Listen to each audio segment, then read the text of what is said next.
ସେମାନେ ଦେଖେ ସାର୍ ଏପଟକୁ ଆସିଲେ ମୁଁ ଏପଟ ପୁରା କ୍ଲିୟର ଅଛି।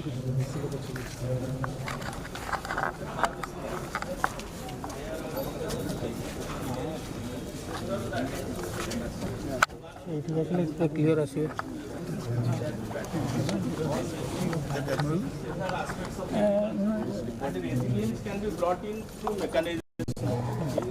That is our belief. Thank you, sir. We are little hurry. We will again come back. Sir. Okay, sir. There are some resilience polymorphy. Thank you.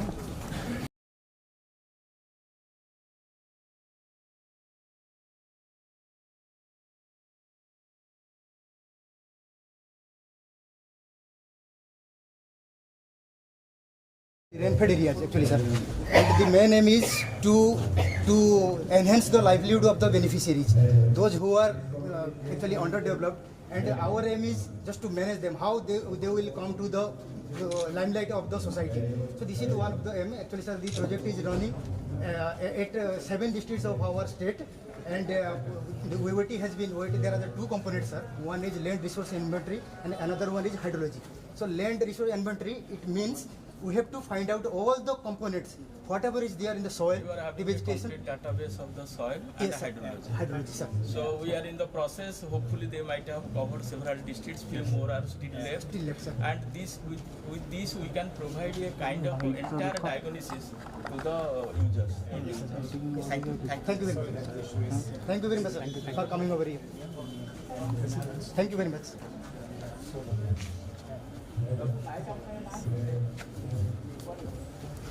Please come. This is the stall from NRI. It a weird so this is for rice, and there these are the presentations from NRI. All CR series, and these are the recent released rice varieties of rice is life. Rice is life. Thank you. We go there. We have Indian Institute of Horticulture Research, that is an ICR establishment. They have a campus here at Bhubaneswar called Central Horticulture Experimentation Station. So they are our colleagues from Central Horticulture Experimentation Station, and they are doing research on the broad-based horticulture, fruits, vegetables, flowers, all covering the eastern region of the India. This And is we have Amla. many. Yes, sir. This is Amla. This is Coromandel, Barbados state. This is Spine birds. and we have many John plasms we are conserving across the country. Central Silver Crop Research Institute here in Bhubaneswar. Sir, sir.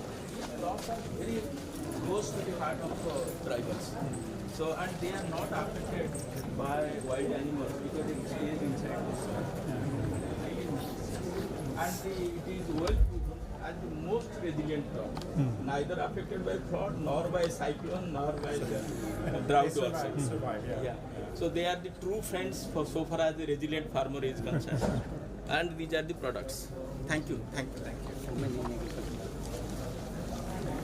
So we have a center for exclusively dedicated for women in agriculture. They are from ICR side. They have the institute called Central Institute for Women in Agriculture, SIWA. So they try to promote women-friendly equipments, how women involvement can be made more, how drudgery can be reduced for them, and more gender-friendly activities. So we'll leave this place. Madam Ambassador is reaching. We'll have a photograph at selfie point.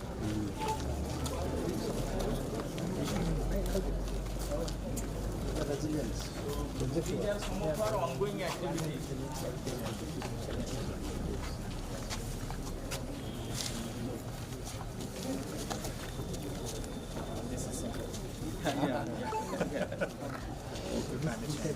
This is a photograph point, selfie point we say. Sir, please come this side. Should be behind. Yes, sir. Yeah. Have a step there. Or stairs are here. Step from here on. So, please put your face here. Yes. I have to send a picture to my wife, I think. Put in here. Jeg skal ha den rett forfra her. Please come to this. Seriøst. You want to show your face there? Yeah. Good, good.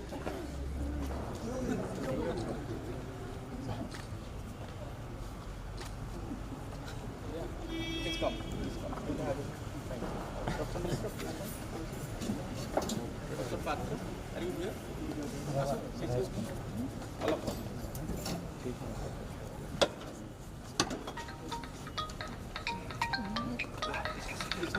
Bhubaneswar ଯିବାକୁ ବାହାରିଗଲା ମାନେ ଯେଉଁଠିକି ସେପଟକୁ ଯିବ ମୁଁ ଯାଉଛି ପ୍ରେଜେଣ୍ଟେସନ୍ଟା ଟିକେ ହେଲା।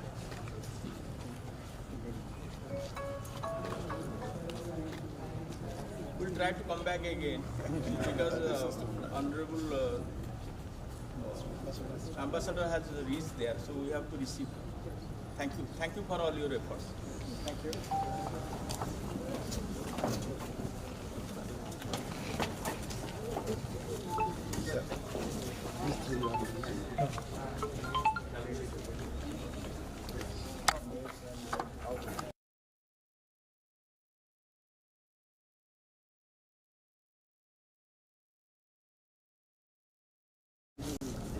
Things at the branches and trees we are not using. Yeah. Everywhere it is.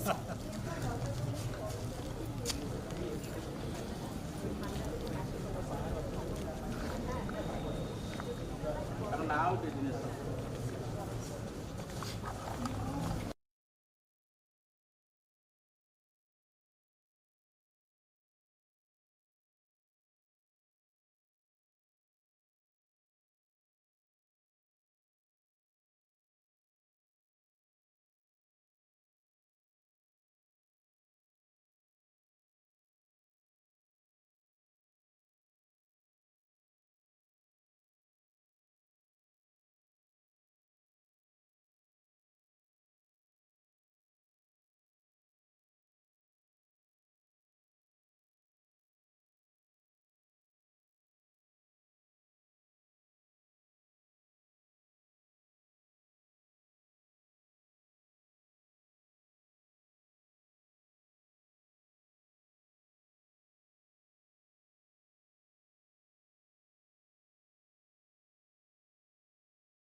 sit up secretary.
I once again welcome everyone present here to the inaugural meeting of the International Conference on Building Smallholder Climate Resilience for Achieving Sustainable Food System, organized by the Orissa University of Agriculture and Technology in collaboration with the Norwegian Institute of Bioeconomy Research and the Norwegian Embassy, New Delhi.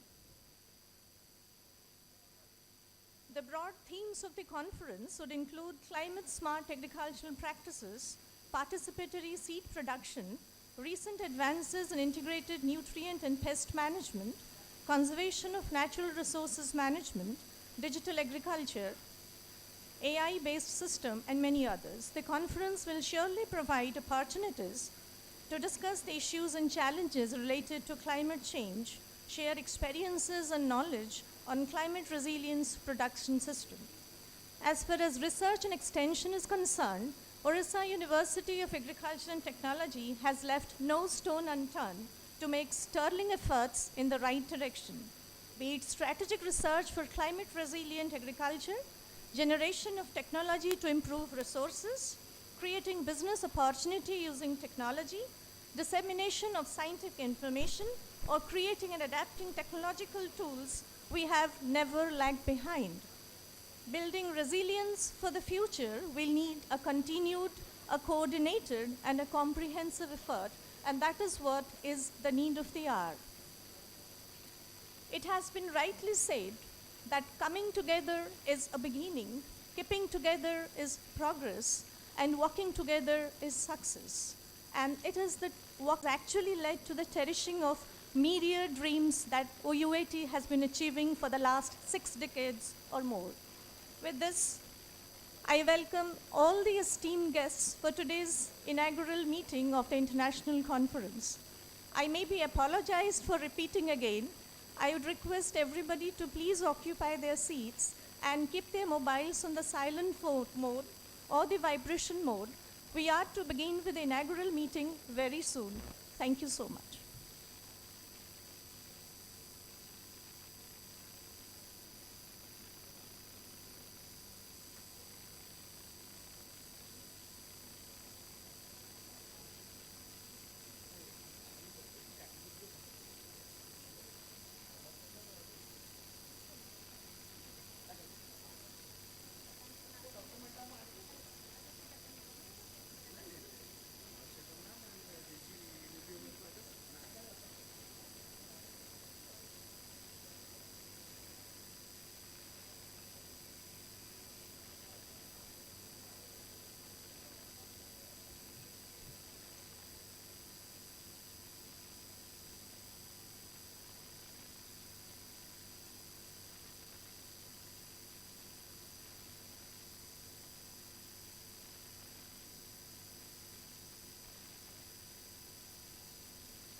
we take the honor of welcoming our esteemed guests of the morning to grace the dais for the inaugural ceremony of the International Conference.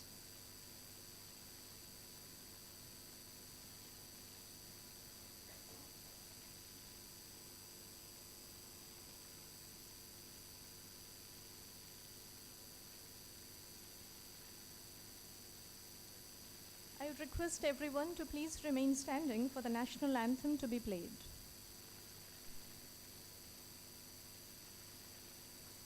जनगण मन अधिनायक जय हे भारत भाग्य विधाता पंजाब सिंध गुजरात मराठा द्राविड उत्कल बंगा विंध्य हिमाचल यमुना गंगा उच्चल जलधि तरंगा तव शुभ नामे जागे तव शुभ आशीष मांगे गाहे तव जय गाथा जन गण मंगलदायक जय हे भारत भाग्य विधाता जय हे जय हे जय हे जय जय जय जय हे Thank you. I'd request our student volunteers to please welcome our esteemed guests on the dais with floral bouquets. Flowers make people happier and peaceful. They are sunshine, food, and medicine to the soul. Flowers are always a token of love, respect, and gratitude. Flowers make the earth that it is colorful and beautiful. Thank you.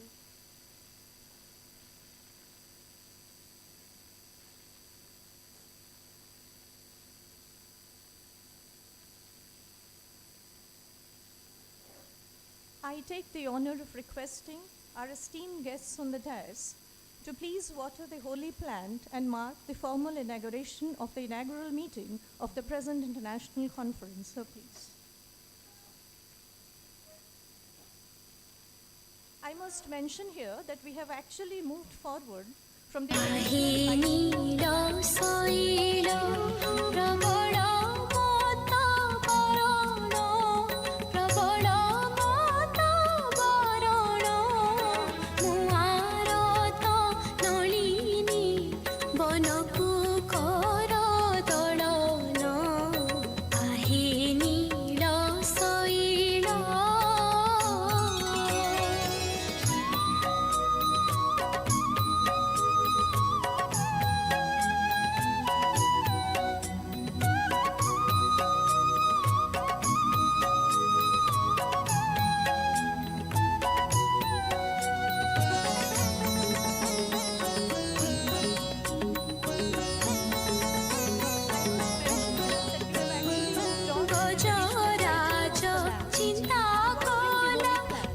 This in fact symbolizes respect to the Mother Earth and conservation of nature.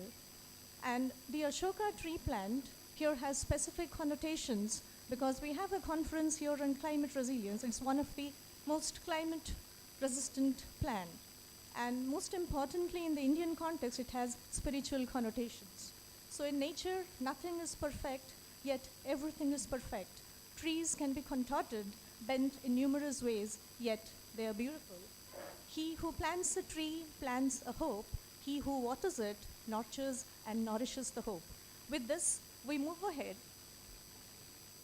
with our program. I would now request Professor Prasanjit Mishra, Dean Extension Education, Orissa University of Agriculture and Technology, and the convener of the International Conference to please deliver the welcome address. So please.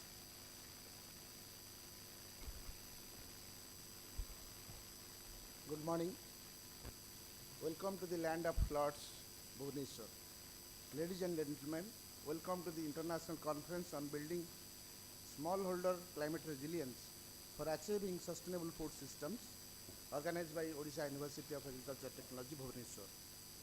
At the outset, I welcome our most revered guest, Her Excellency Ambassador of Norway to India, Madam May Ellen Steiner.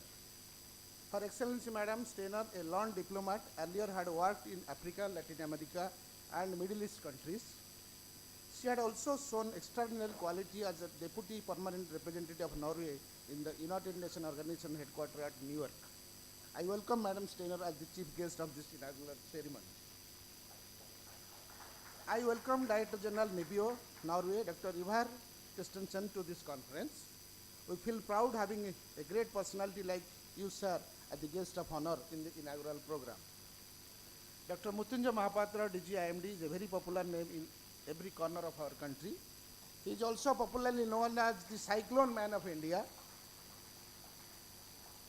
His efforts to blend latest scientific technology for ensuring alert system against natural calamities is praiseworthy. I welcome you, sir, as the keynote speaker on this occasion. I welcome Dr. Udaysekhar Nagathu, the Director, Center for International Development, Nibio, Norway, to this conference. He is very much concerned for the global food security, decline in environment, and plight of smallholders, which led to collaboration with OUAT since 2018 through this resilience project. I heartily welcome you, sir, to this conference. I welcome Professor P.K. Raul, Honorable Vice Chancellor of the University, as the chairperson of this inaugural session. He has spent more than 30 years in this university in various capacities on all three domains of teaching, research, and extension, and taking the university to greater heights. This conference is the brainchild of him, and he happens to be the founder, principal investigator of this resilience project being operated in OUAT. I welcome you, sir, to this conference. I welcome Madam Gauri, Madam Undis from Norwegian Embassy, New Delhi, officials from Nibio, Dr. Ragnar, Director Communication, Hanne, Senior Advisor, Dr. Tesfai, Research Scientist to this conference. I welcome Dr. Thomas, DG, Tanzanian Agriculture Research Institute, Dr. Bilaro, Senior Scientist from Tari, Tanzania. I also welcome our Board of Management members, former Vice Chancellors, Deans, Professors of this institute. I welcome Directors of ICR, KIDA, Hyderabad, NRLE Cuttack, IIWM, SIWA, CHES, NRC Lichi, and other ICR institutes to this conference. I welcome Madam Vice Chancellor, OUAT, to this inaugural session. And I also welcome Dean of Research, Assam Agriculture University, Jorhat, CAU Imphal, scientists from agriculture universities, ICR Institute, government officials, invited guests, NGO personnel to this conference. I welcome our deans, directors, register comptroller, professors, scientists, students, FPO members, farmers, friends from different projects. I also welcome the press and media personnel who will disseminate the outcome of this conference widely. Lastly, I welcome you all present in this auditorium for this inaugural session. Jai Hind, Bande Utkal Janani. Thank you, sir, for such a warm welcome. When we talk of climate resilient agriculture, the Orissa University of Agriculture and Technology has been taking giant leaps and substantially contributing to the agri-food system, thereby strengthening the backbone of the nation. As we take this platform today, we commemorate its establishment way back in 1962 and the milestones it has achieved in more than 6 decades. As the university stands on the threshold of another stupendous journey, it is basking in the glory of its own success. As we move forward with our program, we would now begin with the formal felicitation of our esteemed guests on the dais. I would request Honorable Vice Chancellor to please felicitate the chief guest of the inaugural function, Madam May Ellen Steiner, Her Excellency, Ambassador of Norway to India. So please.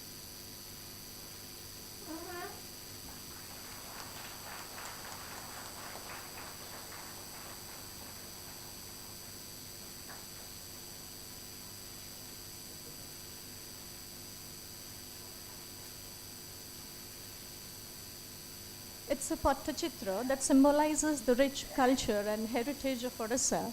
This art form is known for its intricate details and the mythological variants and following. It is one of the ancient artworks of Orissa.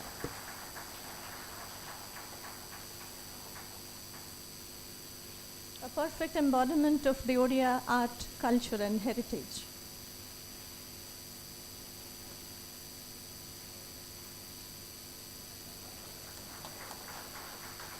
I would request Honorable Vice Chancellor to please felicitate Dr. Eva H. Christensen, Director General, the Norwegian Institute of Bioeconomy Research, Norway, our guest of honor.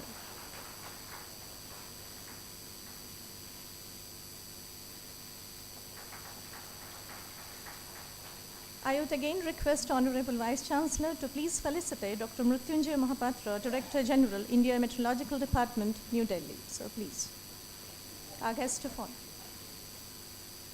our chief speaker for the occasion.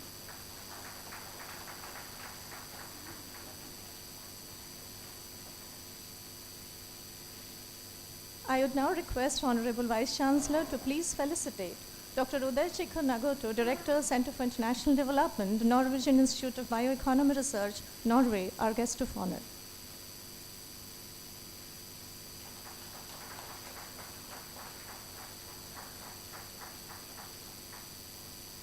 Thank you, sir. It's now time to felicitate the head of our family. I would request the Dean Extension Education and the convener of the International Conference to please felicitate our Honorable Vice Chancellor. Sir, please.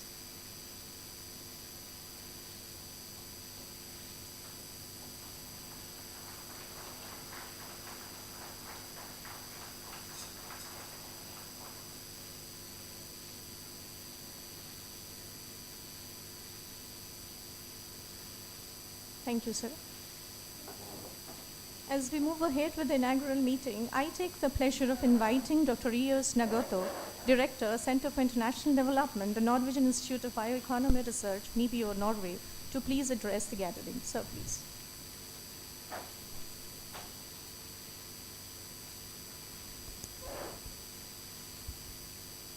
Good morning, and thank you for the introduction. Your Excellency, the Ambassador of Norway to India, Honorable Vice Chancellor, OUAT, Honorable Director General, India Meteorological Department, Director General Nibio, Norway, distinguished guests, ladies and gentlemen. This conference, titled Building Smallholder Climate Resilience for Achieving Sustainable Food Systems, is so timely and relevant for India and for this region when it is challenged with serious climate extremities. In fact, we are now in an uncharted territory of climate change. In my view, this is the biggest challenge the world is facing today. In addition, the extreme weather events and their frequency are rapidly increasing and adding to the crisis. As a result, we are witnessing intense floods, prolonged heat waves, fluctuating temperatures, all seriously impacting global security and livelihoods of millions of people across the globe. On the other hand, unsustainable food system production are also responsible for 1/3 of the global anthropogenic greenhouse gas emissions. These emissions will soon exceed the global carbon budget estimated for keeping the temperature level below the 1.5 degrees Celsius target if we do not change the way we produce our food and the consumption patterns. As per the latest IPCC report in 2023, we must cut the total emissions by 50% within 2030, and that's just 5 to 6 years from now. And that's an ambitious target, which is not easy to achieve given the preparedness we have. In all this, communities such as the smallholders, they are the most vulnerable to climate change and variability. And what measures we provide and implement as scientific community, as government agencies, to build their resilience will be very critical for a country like India and similar countries in the region, and Africa, for example. This is essential to not only ensure food security, but also economic stability of 1.4 billion population in a changing climate. The current systems and infrastructure that we have, they are not adequate enough to combat the current climate extremities and those that are going to come in the future. I think we all are on the same page and agree on that.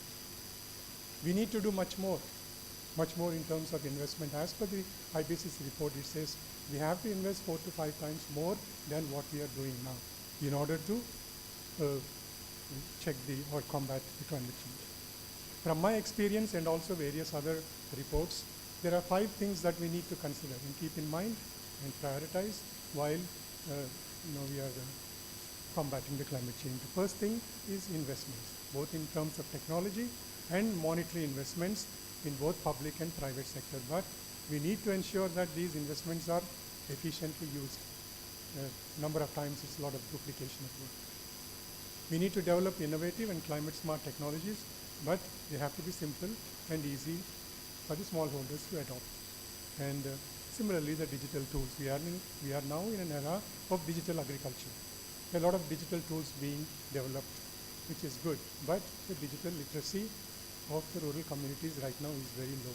So we need to work on that. Availability of climate smart seed varieties or crop varieties, for example, is important.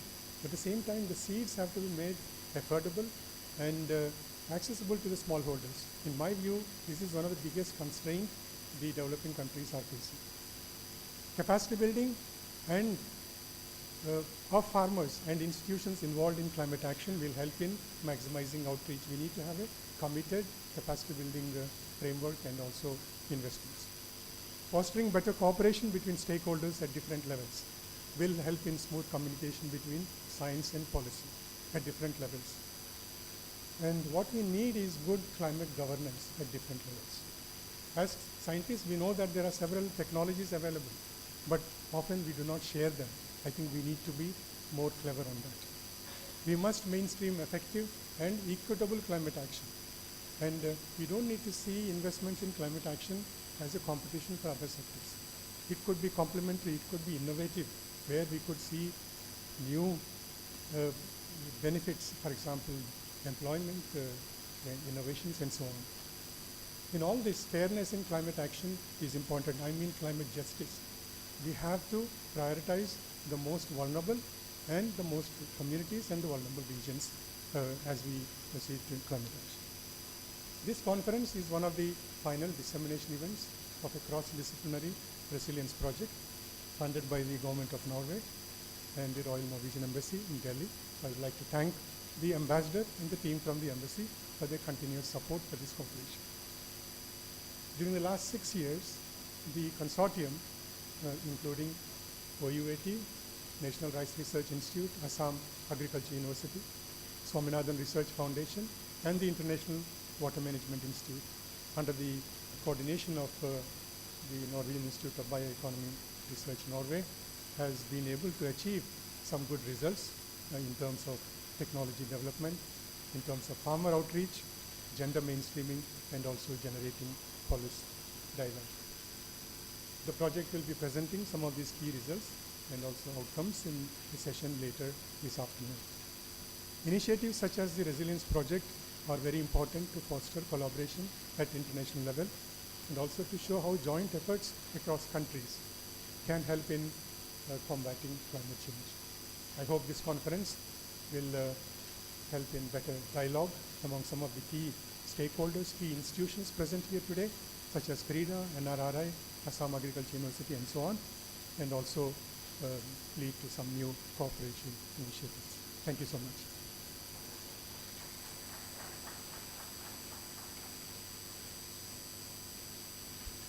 Thank you so much, sir. It was a bliss listening to you again. We heard you a couple of months back in the Academic Council. You were absolutely right in pointing out that the conference is so timely and relevant, keeping in view the drastic climatic fluctuations that have engulfed millions of people across the world. And for a country like India, building resilience is definitely critical. Agriculture is the backbone of the livelihood security system of several million people in the country, and we need to build a food system on the foundation of homegrown food, quoted M.S. Swaminathan, the father of Indian Green Revolution.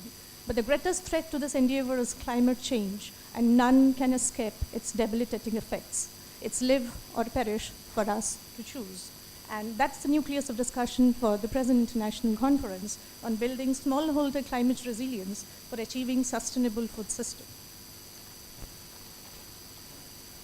I would now take the honor of inviting Dr. Ivar H. Christensen, Director General, the Norwegian Institute of Bioeconomy Research, Nibio, Norway, to please address the gathering. Sir, please.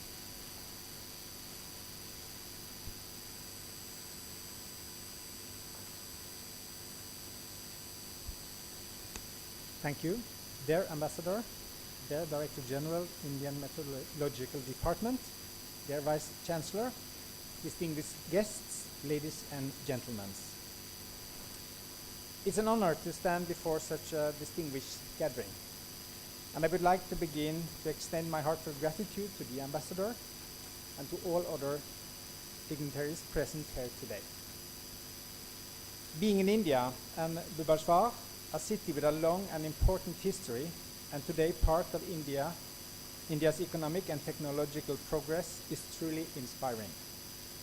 This is my first visit to India, and it's inspiring to feel the energy here that reflects the dynamic growth and innovation that characterize India's remarkable journey.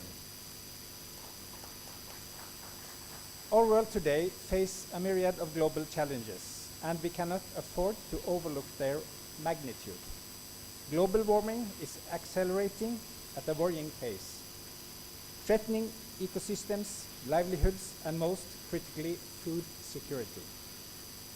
At the same time, food security is becoming increasingly important for millions of people, while agricultural practices continue to be impacted by environmental changes. These issues affect not just isolated regions, but are global challenges, demanding collective innovative solutions. In this context, the bioeconomy offers a new paradigm, one that is filled with promises in our pursuit of sustainable development. It provides a way forward by ensuring food security, fostering rural economic growth, and creating jobs while protecting the environment. The bioeconomy is not just a solution for developed nations. It's equally relevant, perhaps even more, for countries like India. Here, where agriculture plays a vital role in both the economy and livelihoods, the integration of bioeconomic practices can accelerate sustainable progress. The principle of sustainable development, first articulated by the Brundtland Commission, remind us that our development must meet today's need without compromising the ability of future generations. International research and collaboration is a key and strongly needed to fulfill that vision. At Nibio, we have been committed to supporting the European Union and Norway's bioeconomic strategies and policies. Innovation is at the heart of these efforts. As we work, provide both technologically and policy solutions that help transforming how we produce, consume, and recycle natural resources. But our ambitions are not limited to the border of Europe. We recognize that global challenges require global partnerships, which is why Nibio has extended its work to over 15 countries across the world, including India. With the support of institutions like the Ministry of Foreign Affairs of Norway, NORAD, which is the development agency, the Research Council of Norway, and the European Union, we are committed to cross-disciplinary collaboration that bring together diverse expertise to tackle these complex challenges. Our partnership, such as those in India, represent a two-way street of mutual learning. These collaborations not only enhance our scientific competences, but also help us develop solutions that are tailored to the unique challenges faced by different regions and even down to the farmer. Together, we are striving to build resilience in the face of global challenge, from climate change to food security. But resilience, as we have come to understand, is not the end goal. Rather, it is the starting point, the beginning of a long-term journey towards sustainability and prosperity for all. As we move forward, we remain committed to expanding this work, ensuring that the lessons we have learned and the innovation we develop reach the communities that need them most. Together, we can create a future where sustainable development is not just a goal, but a reality. Thank you.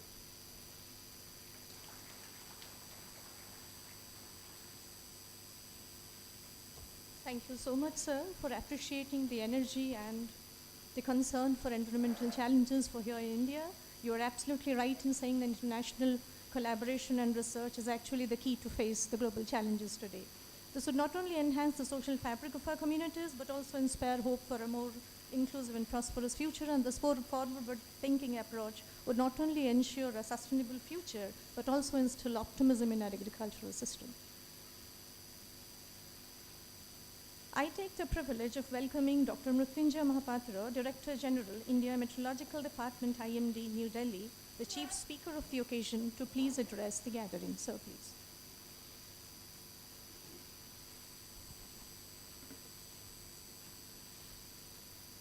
Namaskar, good morning to all of you. Honorable Vice Chancellor, Professor P.K. Raul, Her Excellency Ms. May-Elin Steiner, Ambassador of Norway to India and the Chief Guest of this evening, Dr. Ivar H. Christensen, Director General Nibio, Norway, the guest of honor, Dr. Uday Nagathu, Director, Center for International Development, Nibio, Norway, Professor Prasandit Misraji, Dean, OUAT, Professor Kuntia, distinguished professors, deans, invitees, delegates, ladies and gentlemen, and all the students. At the outset, I congratulate Professor Raul and the entire team of Odisha University of Agriculture and Technology for this auspicious occasion of international conference for building smallholder climate resilience for achieving sustainable food system. I also feel privileged for being invited to this occasion and being a part of this august gathering, being witness to the development towards sustainable agriculture and resilient agriculture globally and especially with respect to India. When we think of sustainable or resilient agriculture in any particular country, immediately a number of thoughts come to mind. And the first that comes, what are the threats to the sustainable agriculture or the resilient agriculture? The word resilience comes because we are threatened by something. And for a small scale and marginal farmer who has got a land holding capacity of say 1 acre or 2 acres, who may be a farmer in below poverty line or maybe a middle class farmer who may or may not have the irrigation facility, who may or may not have the access to the technology. At the same time, he or she is facing the threat from various types of weather and climate variability and overall the climate change. All these factors compound together to generate the threat to that small scale farmer and hence the farming and hence the overall growth or the sustainable food system. In India, we conducted a survey. Survey was conducted by an independent body that is called as National Center for Applied Economic Research. And this body conducted 3 surveys so far, one in 2010, then 2015, then 2020. And each survey, we conducted the survey with respect to the farmers. How the farmers respond to the weather and climate informations, how they respond, act upon the weather and climate informations, whether weather and climate information provided by India Meteorological Department are suitable for them, whether they are able to minimize the losses, whether they are able to minimize the input cost, and whether they are able to improve their harvest and hence the outcome or output from the farm. You will be happy to know that the latest survey indicates over the years it has been found that the awareness about the utilization of weather and climate has increased. And latest survey indicates that if someone is a below poverty farmer who has got a landed property of less than 2 acres and who is lying in part of central India which is having mostly no irrigation facility, such a farmer, if he or she utilizes weather and climate informations, he or she gains at least 12,000 rupees per acre in a year. So you might be thinking that 12,000 rupees is nothing, because when you consider we are the professors and the head of the departments, but if you look at our childhood, if we look at our region, you will find that 12,000 rupees is a very huge amount. And if you look at small scale farmers, it's a very huge amount. With 12,000 rupees, he can repair his or house, he can use it for education of the children, or he can utilize it for again the farming purpose, etc. He can increase or she can increase the farm produce with the help of the technology. So therefore, this gain what we found out, if we compound it for the country as a whole, it comes out around 30,000 crore rupees per year. So that is the gross domestic product increase, 30,000 crore rupees, or you can say 300,000 million rupees for our colleagues from outside India. So it is a huge gain to the farmer. So considering all these, from the very beginning, if you look at the Vedic ages or the medieval ages, you will find that people thought of providing information on weather. If starting with Rig Veda, then you come to Yajur Veda, Sham Veda, Atur Veda. Everywhere you will find that there is a description of rainfall, there is a description of importance of rainfall towards agriculture, towards the food productions. So if you look at Bhagavad Gita, that also it is written that if you perform yajna, you can have anna sambhava. That means you can have the food system or sustainable food systems. You perform certain kind of sustainable development so that environment is conducive for sustainable food systems. So I am not going to that, but considering all these things, we started providing the information on weather and climate globally in each country. There is a system at present to provide the agromet advisory services. So in this agromet advisory services, you will find that it is a joint program involving the nodal agency of weather and climate forecasting system, like India Meteorological Department for India. And also you have the Department of Agriculture or Ministry of Agriculture at the state and central level. You have the academic and R&D institutes like say Odisha University of Agriculture and Technology, which is a major partner or major player with respect to implementation of agromet advisory services in this region. Then of course there are public-private partnership where for the capacity building, awareness campaign, dissemination, many private players also work together along with the universities, academia, R&D and the central and state agencies. As a result, it has become a success story over the years. And it is found that the agromet advisory services has helped to improve the sustainability of agriculture, the small scale farmers, and hence the food system. But at the time, if you look at the changing behavior of the environment, it is found that there has been changes. Previous speakers have told that temperature is risen by about 1.15 degrees Celsius for the globe, and in India it is 0.66 degrees Celsius in 100 years.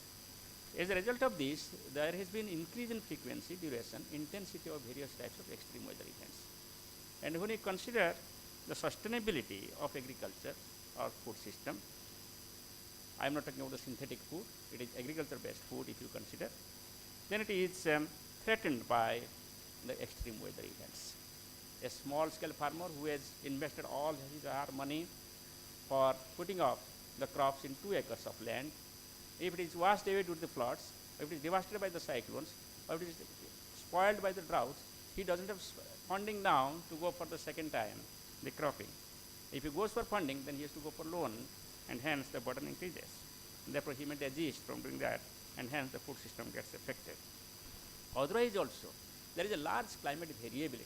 For example, if you look at, there is the monsoon, which contributes about 70 to 90% of the rainfall in the country, and the variability, if you just look at year to year, it is only 10%. But within a year, if you just look at the large scale variability within the season, sometimes there will be a dry spell, sometimes there will be wet spell. Similarly, there will be sometimes the drought in certain areas, and there will be flood in certain areas. So all these also threatens the sustainability of the agriculture and hence the food systems. Globally, if you just look at about the services required for sustaining the food system in agriculture, all countries are not equally empowered. A study by the WMO, where I am the vice president, found that 50% of the countries do not have the early warning systems. So they do not have the capacity to warn or monitor the extreme weather and provide the specific forecast for agriculture or something else. So these countries are least developed countries. These countries are the poor countries. These are the island nations. So therefore, there is a need to have some kind of climate investment or climate financing so that there will be early warning for all. There will be all countries who have the facility for the weather and climate information. So therefore, a system has come up globally with the help of the United Nations, that SWAP, that is Systematic Observations Forecasting Facility, Financing Facility. So through this, various players are requested, especially the private partners are requested to invest in poor countries so that their weather observing systems, their weather monitoring systems can be improved, their communication system can be improved, and the developed countries can help to improve their forecasting, early warning, dissemination, so that all the sectoral applications, including agriculture, can be benefited by that. I am happy to inform you that India is working as a peer advisor for these countries. 30 countries have been identified in the first phase, and we are supporting 5 countries as peer advisor for improvement of early warning for all. Of course, we are a little developed countries in that sense that we have almost 80 to 90% of people getting the early warning for any kind of severe weather occurring in the country. So what we have done actually to ensure the sustainability of the food system, we have gone for improving our observation systems, monitoring system, forecasting and advisory, and reaching out. So recently we have put up one slogan that is called as Har Har Mausam, Har Ghar Mausam. The target is that by 2025, every household should have the capacity to access and utilize the weather and climate information in view of the threat due to the climate change. It is a part of the global objective, that is early warning for all for each household. By 2027 globally, it is targeted that people should have access to early warning for each household. But prior to that, when I took over, we took this slogan in 2019, and what's the direction we have taken up. And recently, Government of India has also sanctioned a major mission called as Monsoon Mission or Mission Mausam. In this Mission Mausam, we are targeting to reach out to every panchayat. The Gramin Krishi Mausam Seva, which is working, the village level weather information which is working at present, is not really village level at present. It is going at district and block level. And next target is that by next 2 years, we will be reaching out to each panchayat. The Panchayat Mausam Seva has started already from 15 January 2024, the year when we are celebrating 150 years of IMD, and it will be augmented with real forecast by the end of this year for each panchayat. The information is being provided at present to various farmers in the village through OUAT like institutes, and that augmentation of collaboration will improve further so that all of us will work together to reach out to each and every family, each and every farmer, each and every small scale holding farmers, so that we can sustain agriculture and hence the sustain food system. I am sure today's deliberation in this international conference will pave the way or provide the roadmap to achieve this goal, so that we will have equity towards the sustainability, and also we will enhance the capacity of each and every small scale farmers for the sustainable food systems. Thank you very much.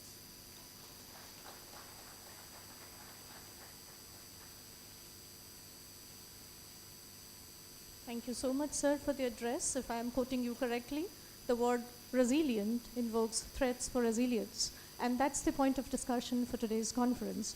The Orissa University of Agriculture and Technology is envisioned to be a globally recognized and locally relevant farm university in the country, established to provide leading-edge education, research and extension, and outreach in agriculture and allied sciences. With this triple mandate, the university has been taking giant leaps in the right direction, ensuring sustainable agri-food system. Though there are million shining stars in the galaxy of OUAT, yet myriad cherished dreams still await fulfillment. And that reminds me of the most quoted words of Robert Frost, who said, "Woods are lovely, dark indeed, but I have promises to keep, and miles to go before I sleep, and miles to go before I sleep." We are sure the university in specific and the country in general has really miles to go. As we move ahead with our inaugural function, we take the honor of inviting the chief guest of today's function, Madam May Ellen Stenner, Her Excellency, Ambassador of Norway to India, to please address the gathering. Madam, please.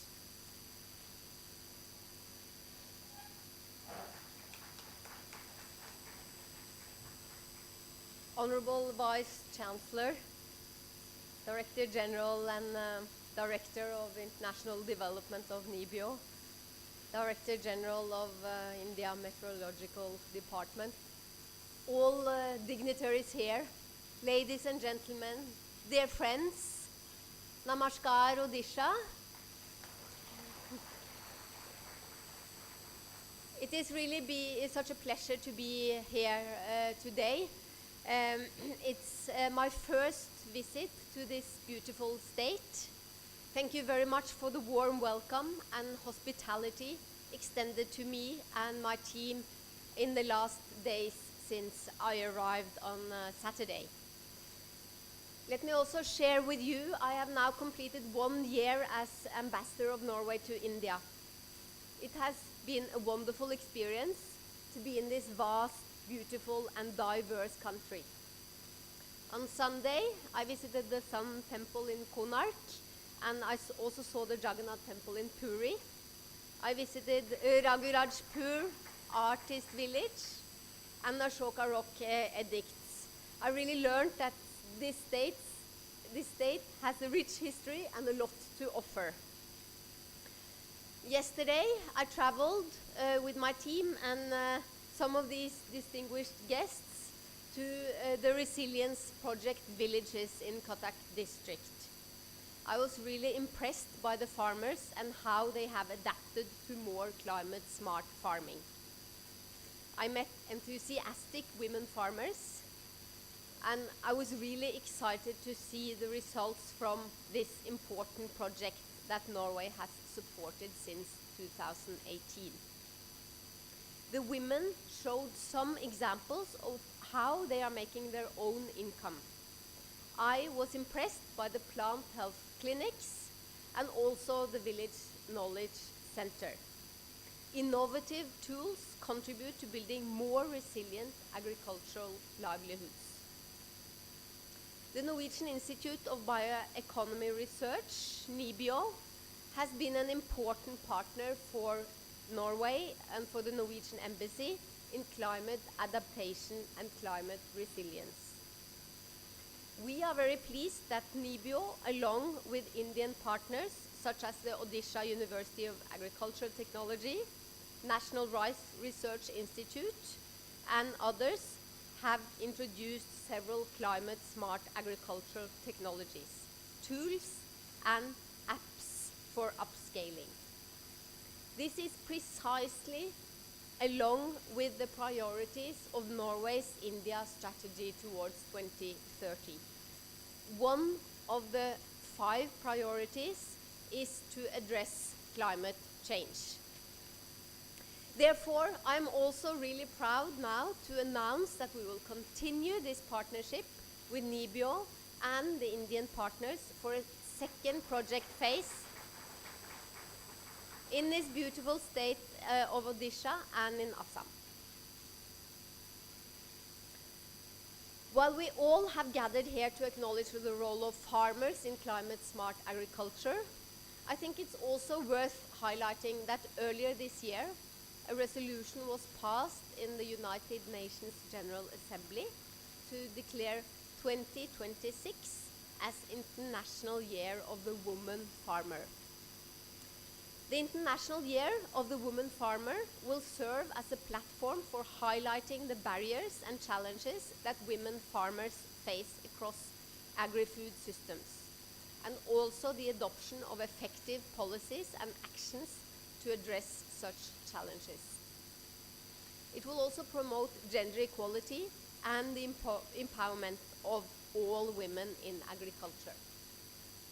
We know that women play several key roles in the food production chain, from processing and sales to cooking and distribution in households. Nevertheless, the role women play in the value chain is less recognized than that of men. An important priority in Norway's development policy is to fight hunger and increase global food security. Our efforts are aimed to bring benefits both to people and to the environment, locally and globally. The Norwegian government has launched a strategy titled Combining Forces Against Hunger, a policy to improve food self-sufficiency. This strategy is an important part of Norway's broad commitment to the 2030 Agenda for Sustainable Development, and I'm really proud of the important contributions made by Nibio and partner institutions here in Odisha to fulfill this strategy. And thereby, I wish you all a good conference. Thank you very much for inviting the embassy to be here. Namaste.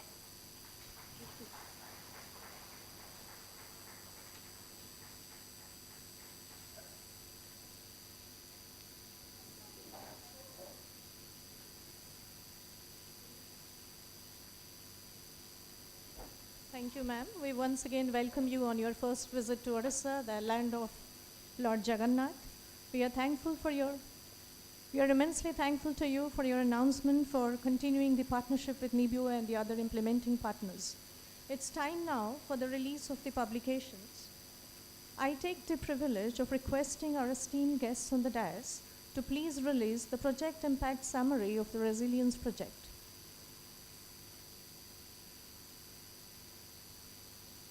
The Resilience Project was launched in 2018 with funding support from the Norwegian Institute of Bioeconomy Research, the Norwegian Embassy, and the implementing partners being Odisha University of Agriculture and Technology, the Assam Agriculture University, NRRI, and MSSRF. The specific objectives of the project have been to conduct vulnerability assessment and agroecological resource mapping, to carry out socially inclusive farmer-led climate resilient technologies, and to strengthen dissemination and outreach. The first phase of the project is being completed in September 2024, and we are happy to note that the project is being sanctioned for the second phase for the next 5 years. I would now request honorable guests on the dais to please release the extended summary and abstract of the conference, please.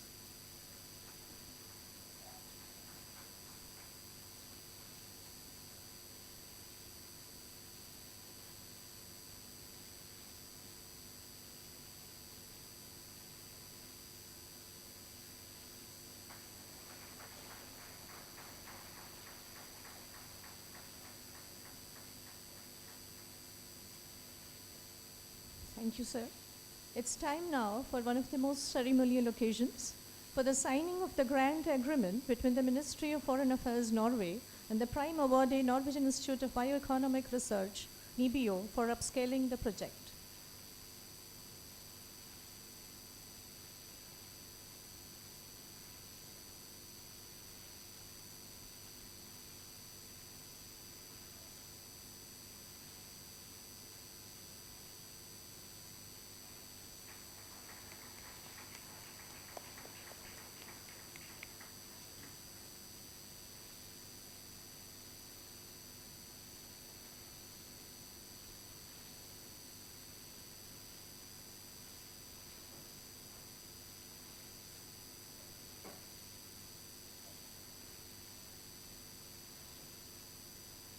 In order to mark the completion of the first and the launching of the second phase of the project, the Odisha University of Agriculture and Technology is organizing this international conference in collaboration with Norwegian Institute of Bioeconomy Research and Norwegian Embassy, New Delhi. We are sure the conference will surely provide opportunities to discuss the issues and challenges related to climate change, share experiences and knowledge on climate resilience production system.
Nibio will subsequently sign the agreement with all the other implementing partners, including Orissa University of Agriculture and Technology.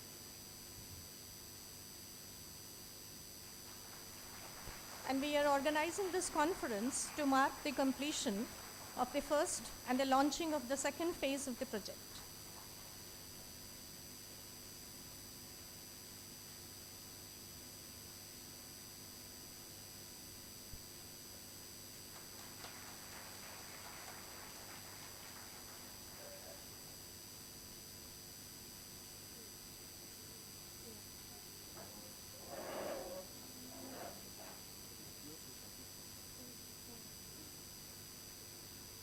Nibio will subsequently sign the agreement with the other implementing partners, including Orissa University of Agriculture and Technology. I would now request the chief guest of today's function, Madam May Lynn Stenner, Her Excellency Ambassador of Norway to India, to please launch the e-launch of the Resilience Project Phase 2.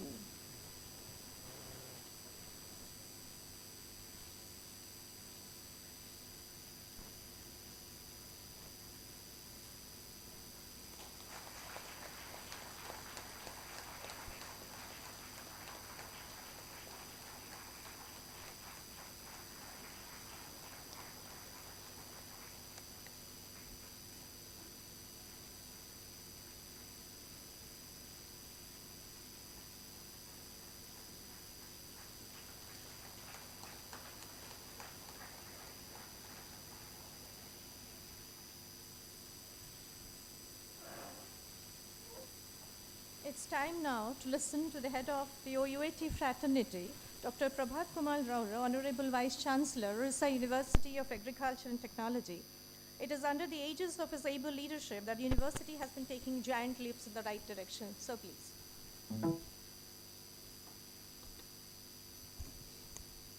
Still, I am fortunate to wish a very good morning to all of you.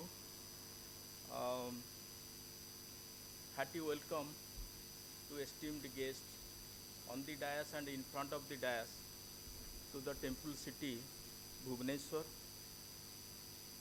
On dais we have Madam May Lynn Stenner, Her Excellency, the Ambassador of Norway to India,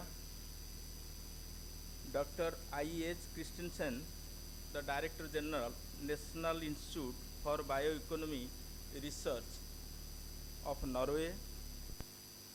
We have with us Dr. Mrutyunjay Mahapatra, the Director General, India Meteorological Department, New Delhi. We have Dr. Udaya Shekhar Nagathu, a long friend of OUAT and the international PI so far as resilience project is concerned. He is the Director, Center for International Development, Nibio, Norway. We have with us on dais my two colleagues, Professor Prasanjit Mishra, the Dean Extension Education, and Professor Amresh Khuntia, the Joint Director Extension and the Organizing Secretary. Before me, the galaxy of eminent persons, as I see honorable members of Board of Management, OUAT, Director General of Tanzania Agricultural Research Institute, Dr. Thomas, Director Communication of Nibio, Norway, Dr. Pedersen, Advisor to Department of Research, Nibio, Madam Hanne, Head of Crop Research and Post-Harvest Management, Tanzanian Agriculture Research Institute, Dr. Bilaro, Research Scientist Nibio, our old friend, Dr. Tespai. Friend is not old, but friendship is old. Norwegian Embassy officials, Madam Gauri, as I see, and other senior officials. More specifically, our project partners, the Director NRRI, Dr. A.K. Nayak, Dr. Sanjay Chetia, the Director of Research representing Assam Agriculture University, Dr. Rajkumar, our able community mobilizing partner from MS Swaminathan Research Foundation, learned delegates, Director of ICR Institute, as I say, I see Dr. V.K. Singh from Central Research Institute on Dryland Agriculture, Dr. B.K. Das from Institute for Lychee, ICR, and also Dr. Lakshminarayan and many more who are amongst us, heads of ICR Institute located in Odisha, deans and directors, my own colleagues, professors, faculty members, invitees. I find some of the important learned scientists who are here, Dr. Ashok to chair the session, Professor Gannaik, our own colleague, and also presently the Director Research from Central University, Imphal. Then, dear farmer friends, FPO members, students, press and media,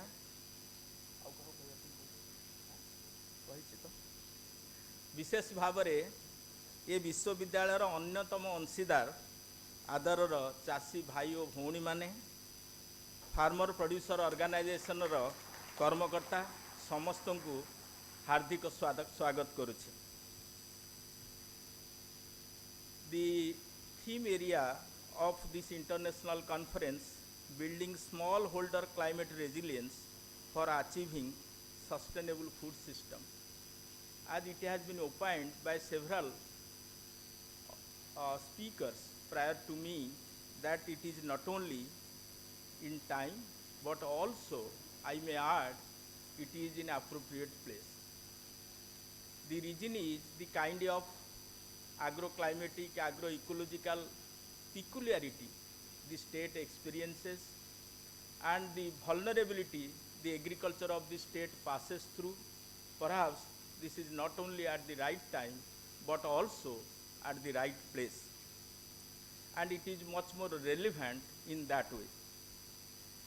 And so far as the agroecological peculiarities are concerned, the physiogeographic situations are concerned, we have a long coastline, 480 kilometers plus, needs no explanation. That make us more vulnerable to the climate change scenario.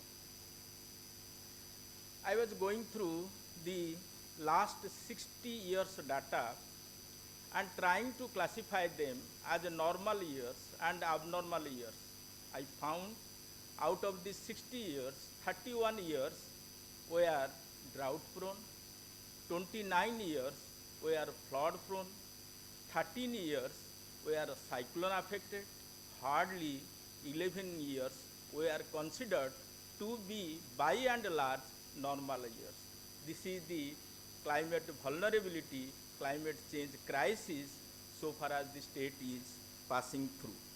And the more peculiarities is that sometimes we face all these three, the drought, the flood and the cyclone one after the other in the same year, and somewhere I could note that Odisha is considered as the disaster capital of India.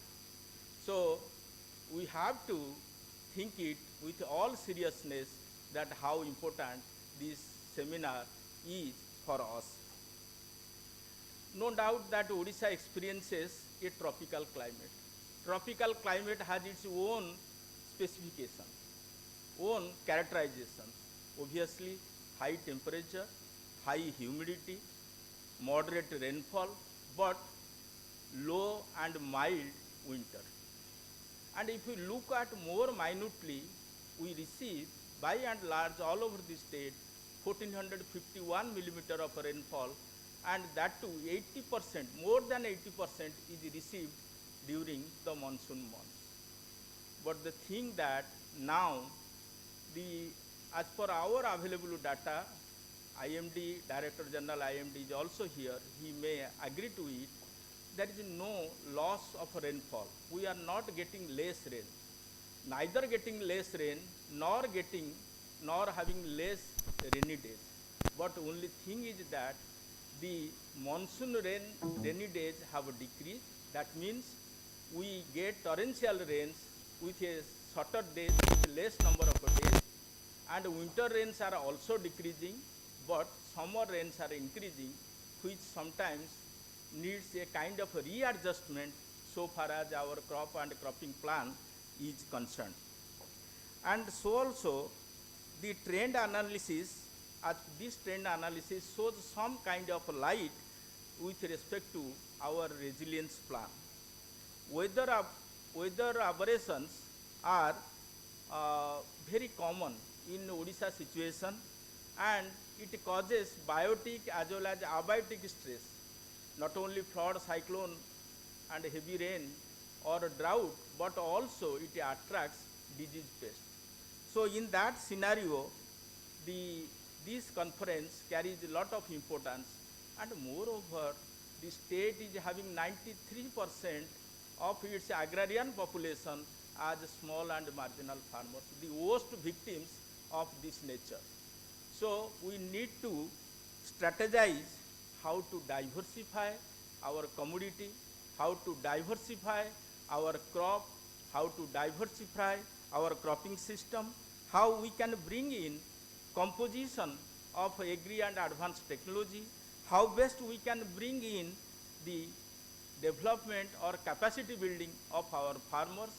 I am fortunate and happy to note that the international community is here to address these pain points that is being felt by the Odisha farmers in their own land. I hope these 3 days deliberation, with all your wisdom, with all your knowledge, with all the scientific endeavor, will definitely help us in easing the burden and taking the agriculture in Odisha to a greater height.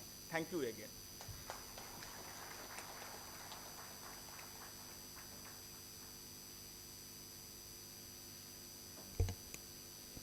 Thank you so much, sir. You have rightly pointed out that Odisha is the disaster capital of India. Students present here have scathing memories of the super cyclone 1999 and 2018 Fani. So obviously the present international conference is of great relevance and significance. An astute administrator, adorable teacher, ardent researcher that he is, the Honorable Vice Chancellor is an amiable personality with an ambitious vision to shape the university. A man with an enormous sense of humor and quick wit and the ability to take critical decisions is the embodiment of leadership. Thank you so much, sir. All is well that ends well, but the end is not well if people who have contributed to making this function a success are thanked properly. I would now request the organizing secretary of the conference, Dr. Ramanesh Kuntia, to please deliver the vote of thanks. Sir, please. I feel honored and privileged to offer vote of thanks on behalf of the organizing committee and OUAT to all esteemed guests, delegates, and organizing team for making this grand event successful. First and foremost, I would like to express our heartfelt gratitude to the Chief Guest, Her Excellency, Ambassador of Norway to India, Madam May Elin Stenner, for his gracious presence as Chief Guest and continuous support in grant of the Resilience Project from beginning of first phase till signing of MOU for upskilling of project today. I place on record our gratitude to Dr. Ivar S. Christensen, the Director General, Nibio, and the guest of honor for his generous support in funding and extending technical support for implementation of the project and his enormous cooperation in the organization of this conference in particular. The very presence of Dr. Murthyunjay Mahapatra, the chief speaker, the DG, Director General of IMD, and all of us who know the cyclone man of India, in spite of his busy schedule, is a reflection of his commitment to serve the people and shape the art. A very special thanks to our beloved Honorable Vice Chancellor, Professor Prabhat Kumar Raul, for his unwavering leadership and dedication to make this event a grand success. Sir, your vision and guidance have been instrumental in smooth management of this international conference. I take immense pleasure in extending my sincere thanks to the guest of honor, Dr. U.S. Nogatu, Director, Center for International Development, Nibio, Norway. Sir, your kind presence and encouragement has bolstered all our endeavors in successful organization of the conference. Special thanks are for our esteemed guests from Norwegian Embassy, officials from Nibio, Norway, Director General Tari, Dr. Bilaro for their benign presence and support. We are thankful to our respected board management members, directors, scientists, KIDA, NRI, IIWM, SIWA, IRI, GS, NRC, LICI, other institute, IMD, MSRF in this conference for their gracious presence. I also special thanks to Madam Vice Chancellor, OUAT, this inaugural function. My sincere thanks to all deans, directors, registrar, comptroller, professors, HOD for their kind presence here. I sincerely thanks Dean of Research, Assam University, Director of Research, COE Imphal, scientists from various SUs, IC institutes, government officials, invited guests, NGO personnel, students, research scholars who are invited and participating in this conference.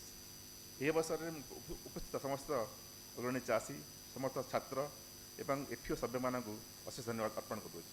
Finally, special thanks to all organizing committee chairman, co-chairman, members, staff, volunteer students of this university whose hard work behind this scene made this program a grand success.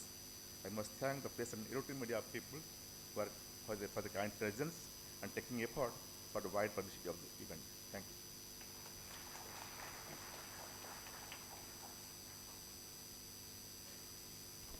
Thank you, sir.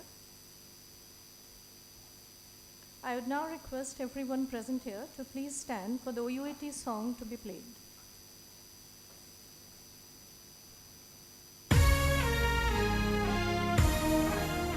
Jaya OUAT, Jaya OUAT, Jaya OUAT, Jaya Jaya, Jaya OUAT, Jaya OUAT, Jaya OUAT, Jaya Jaya. कृषि वैषयिक विश्वविद्यालय कृषि उन्नति ज्ञान उदय कृषि उद्यान मत्स्य प्राणी धन कृषि जंत्रपाति मौलिक विज्ञान गोष्ठी ज्ञान वन विद्या शिक्षादान गवेषणा पुणी ज्ञान प्रसारण कृषक सेवारे लय Jaya OUAT, Jaya OUAT, Jaya OUAT, Jaya Jaya.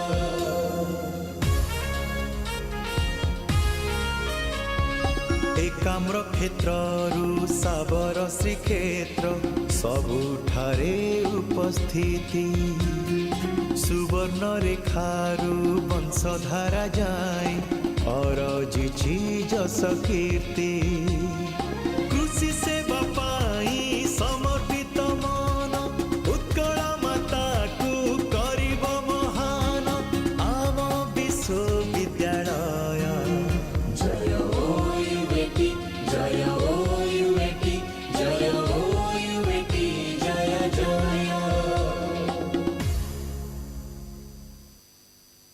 With this, we come to the end of the inaugural function of the International Conference. We'll gather for the high tea outside and come back for the plenary session by 12:30. Thank you so much.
delegates outside of the hall are requested to occupy their seats inside the hall.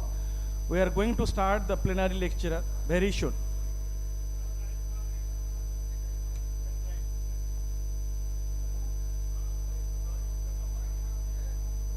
बिल्कुल बिल्कुल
Good afternoon, ladies and gentlemen. All the delegates present here in the auditorium. Now we are going to start the very most important session of this event, that is the plenary lecture. This session will be chaired by our Honorable Vice Chancellor, Professor P.K. Rahul sir. And the session will be co-chaired by Dr. Uday S. Nagathu, Director, Center for International Development, Norwegian Institute of Bioeconomic Research, Nibio. May I request Dr. Nagathu sir to occupy the co-chair, sir. Sir, please. Now in this session, we will have 4 eminent personalities who are going to present their plenary lecture.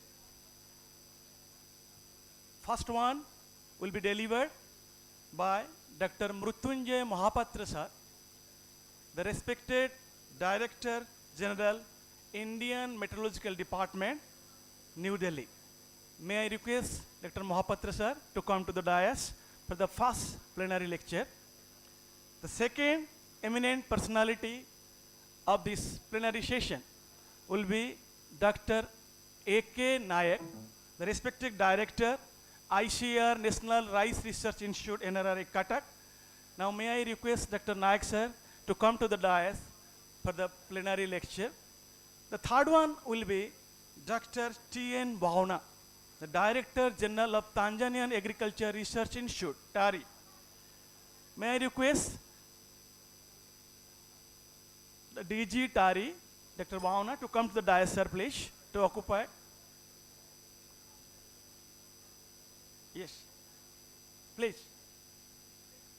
Okay.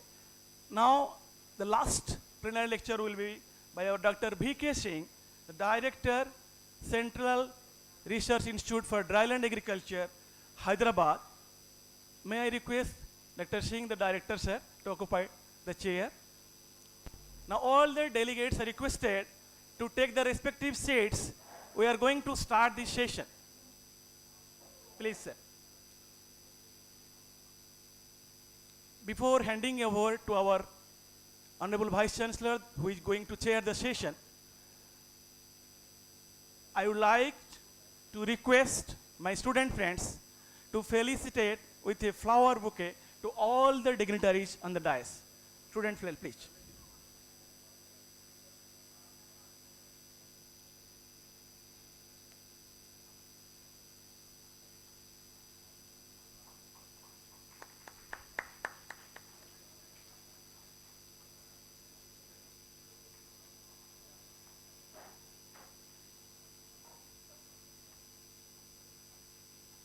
Now, I am requesting our chairman to start the session, and the session's rapporteur will be Professor S.K. Swain, Coordination Dean of Research, and Dr. K. Pradhan, OIC AI Therapy on groundnut. Sir. So, good afternoon to all of you, esteemed co-chair and learned delegates. We are truly into the business session, and this business session has been named as the plenary lecture session. We have 4 eminent speakers. This session will be co-chaired by esteemed Dr. Uday Shekhar Nagathu, the Director, Center for International Development, Nibio, and the 4 plenary lectures will be delivered by Dr. Mrutyunjay Mahapatra, who needs no introduction, DG IMD, Dr. A.K. Nayak, Director ICR NRRI Cuttack, Dr. T.N. Bhauna, DG TARI Tanzania, and Dr. V.K. Singh, Director Krida Hyderabad. So this has been arranged in this sequence, in this order. With this, I will request all of you to be in the respective positions to listen and internalize the lectures, and subsequently you will try to give some time for interaction, and also I will request the speakers to be limited to the time so that we can complete as per the schedule. Now I will request for each speaker, while inviting them to deliver, the coordinator is requested to introduce briefly for the delegates. Thank you. Thank you, Chair. Now our first plenary lecture by Dr. Mrutyunjay Mohapatra, the Director General of Meteorology, Indian Meteorological Department, Government of India. The son of the soil, popularly known as the Cyclone Man of India, had significantly contribution in minimizing the loss of life and property during storms like Palin, Hudud, Fani, and Amphan. Conferred with honorary Doctorate of Science by 6 numbers of universities across India, he has been awarded with the Significant Achievement of Young Scientist Award 2008 by Minister of Earth and Science, Mausam Award 2008, Achievers Award 2013 by Minister of Environmental Science, then at last 2022 Environmental Excellence Award to his credit. He has many more to his credit. The most cited man of the media when any weather avalanche is there. Now it is time to welcome Dr. Mrutyunjay Mohapatra. A big round of applause for Dr. Mohapatra, sir. Sir, please.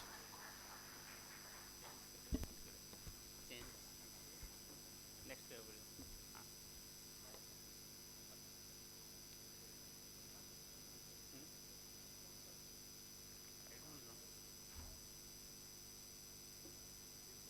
Let's कर दो No, no, I can't do it.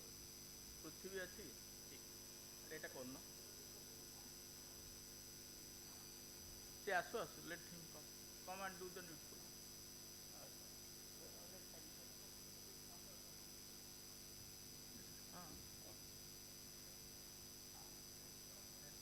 एठिक जाओ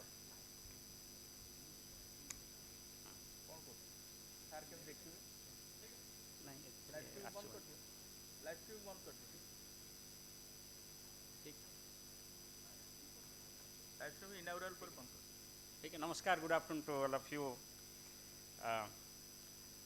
Thank you Honorable Vice Chancellor Professor Rahul Saab, Co-Chair Uday Saab, and distinguished guests on the dais and of the dais, ladies and gentlemen. So I will be speaking about the recent advances in weather forecasting for sustainable agriculture or resilient agriculture. So it will just continuation of what I have spoken during the inaugural program. Next, please.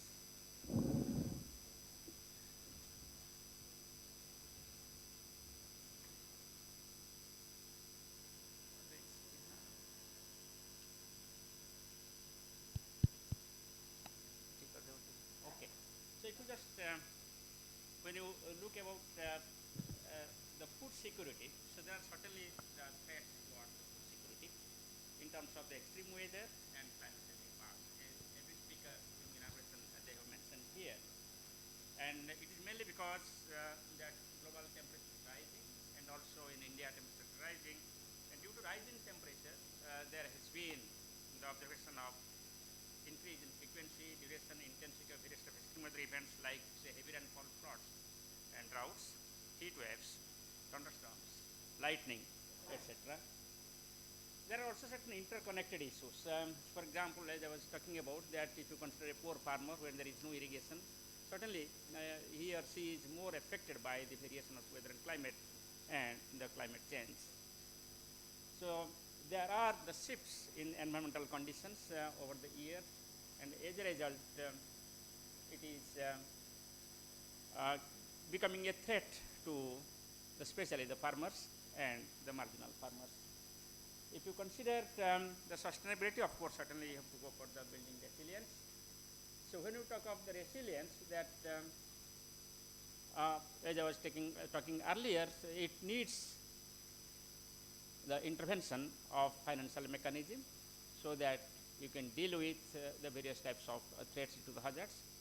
Then you need technological interventions, and also, of course, you need the early warning and hence the preparedness, prevention and mitigation measures with respect to the extreme weather.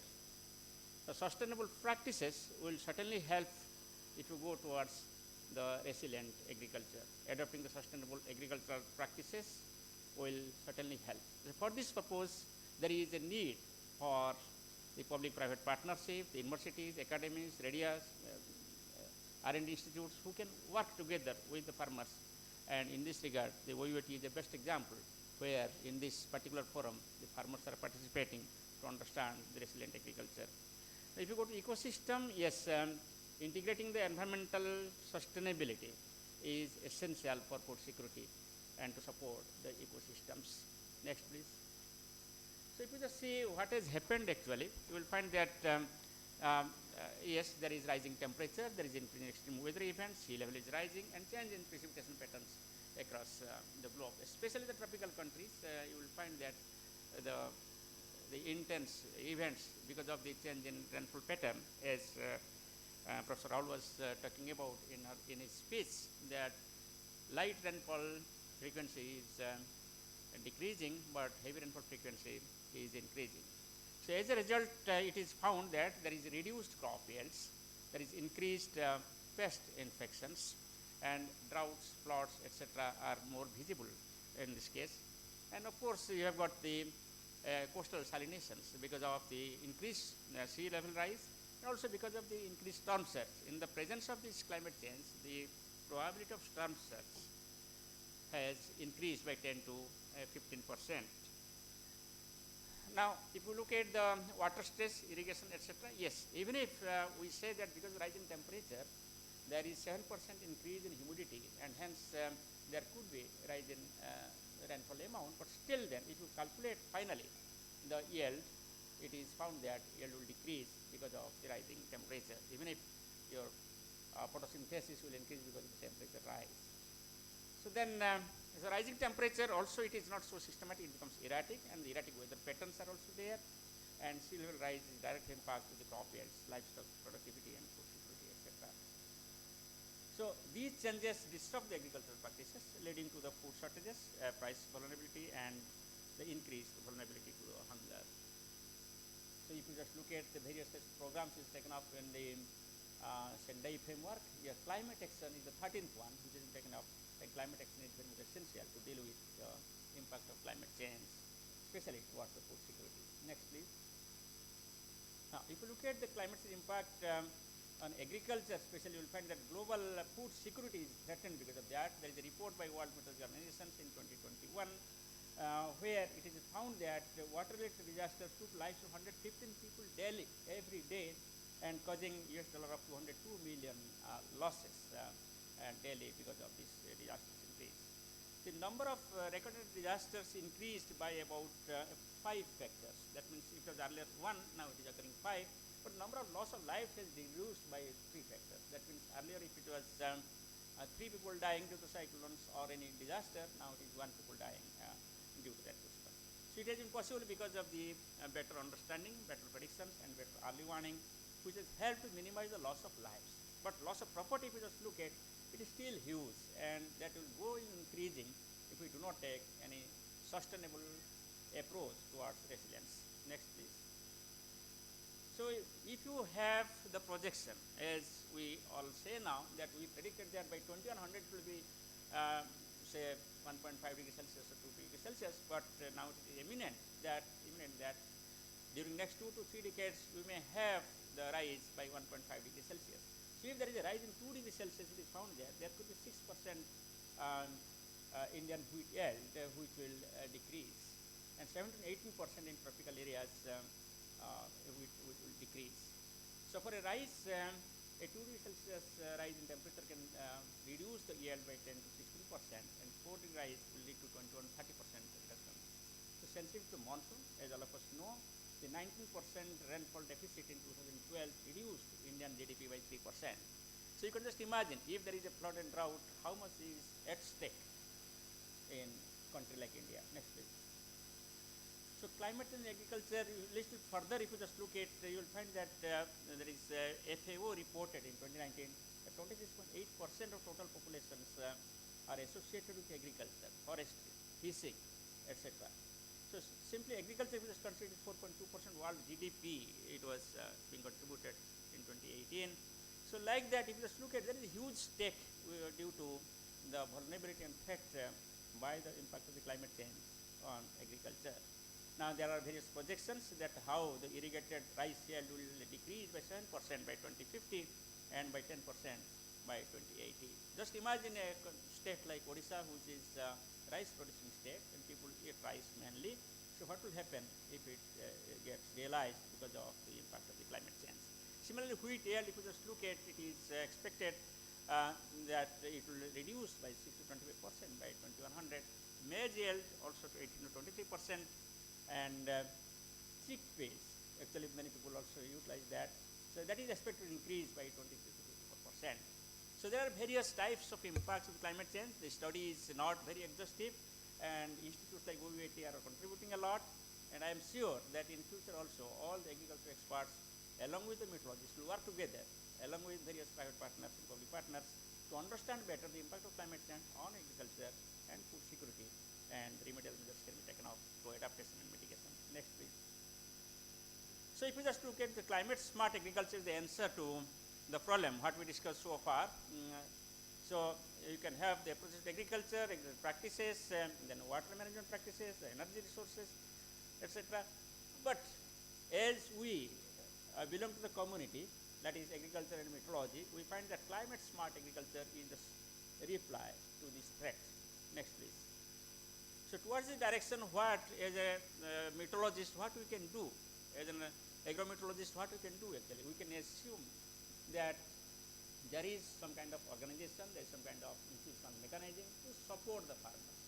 And what kind of support we can provide? We can provide support through a seamless weather monitoring and forecasting system. That I want to say that the forecast should start from a season so that a farmer can plan. It can be followed by the monthly forecast, then forecast for next 4 weeks, that is extended forecast, then everyday forecast up to 7 days, then on daily basis when it is running, for example, in Bhubaneswar, now there is a nowcast every 3 hours, there is a nowcast which is going to happen for next 3 hours. So this is called a seamless weather forecasting system, and this seamless weather forecasting system should be supported by seamless actions. The users, the farmers, the disaster managers, and the planners, they should be in loop, they should be in contact with the forecast information so that early action can be generated based on the early forecast. And if action is taken up, then as I was telling in the beginning, we can have certainly the improved resilience with respect to the climate change. Next, please. So just I will give an example how in India we are going for the seamless weather forecasting for agriculture. This is a seasonal forecast. For example, this year we started seasonal forecast on 15th of April. We told that there will be above normal rainfall, and so far rainfall for the country has been 8% above normal, and most part of the country has got normal to above normal rainfall except a few places in etc. It was followed by, next please. So this is the seasonal forecast. We told that Jammu and Kashmir and urban areas in eastern part of Odisha, and if you see the rainfall has been certainly less in this area which we predicted, and blue and cover is the area where above normal rainfall was predicted, and most parts have got above normal rainfall activity. It was followed by the monthly rainfall. Next, please. So this is monthly rainfall previous one, I think. Okay.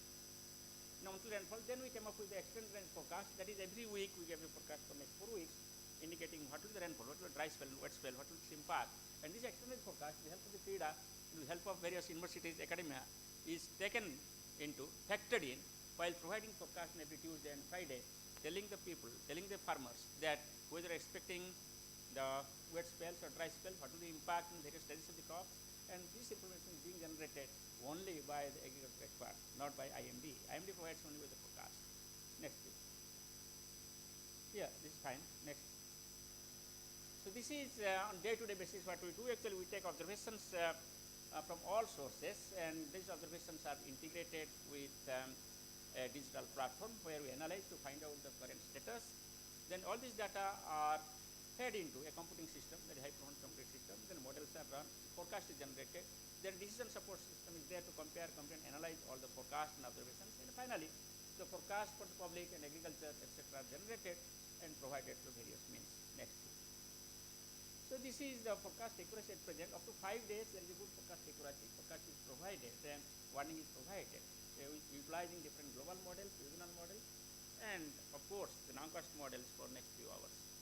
Next. So this is the new thing what we have introduced, but of course I will say for agriculture it is nothing new. We have started the impact-based forecast on agriculture long back, when we thought about in 1945, actually India Meteorological started agrometeorological services from Pune. And after that, the planning commission suggested that we should go for agroclimatic zoning. We went to 130 agroclimatic zoning. Then we came up finally the district level agrometeorological services in 2008. And after that again, we came up with the block level forecast. And I will say district level agrometeorological advisory services when we introduced 2008, that was the real impact of forecast information what we started to give as a collaborative process with the universities, academia, other institutes, and district Department of Agriculture, district level, etc. So this is the concept that we are utilizing all the geospatial informations, meteorological informations, geophysical informations, hydrological informations, and socioeconomic informations that is converted into the response scenarios, and then response sections are taken by the farmers or by the disaster managers. Next, please. So this is the major achievements. If you just look at, I was telling about Harar Mausam, Hargar Mausam.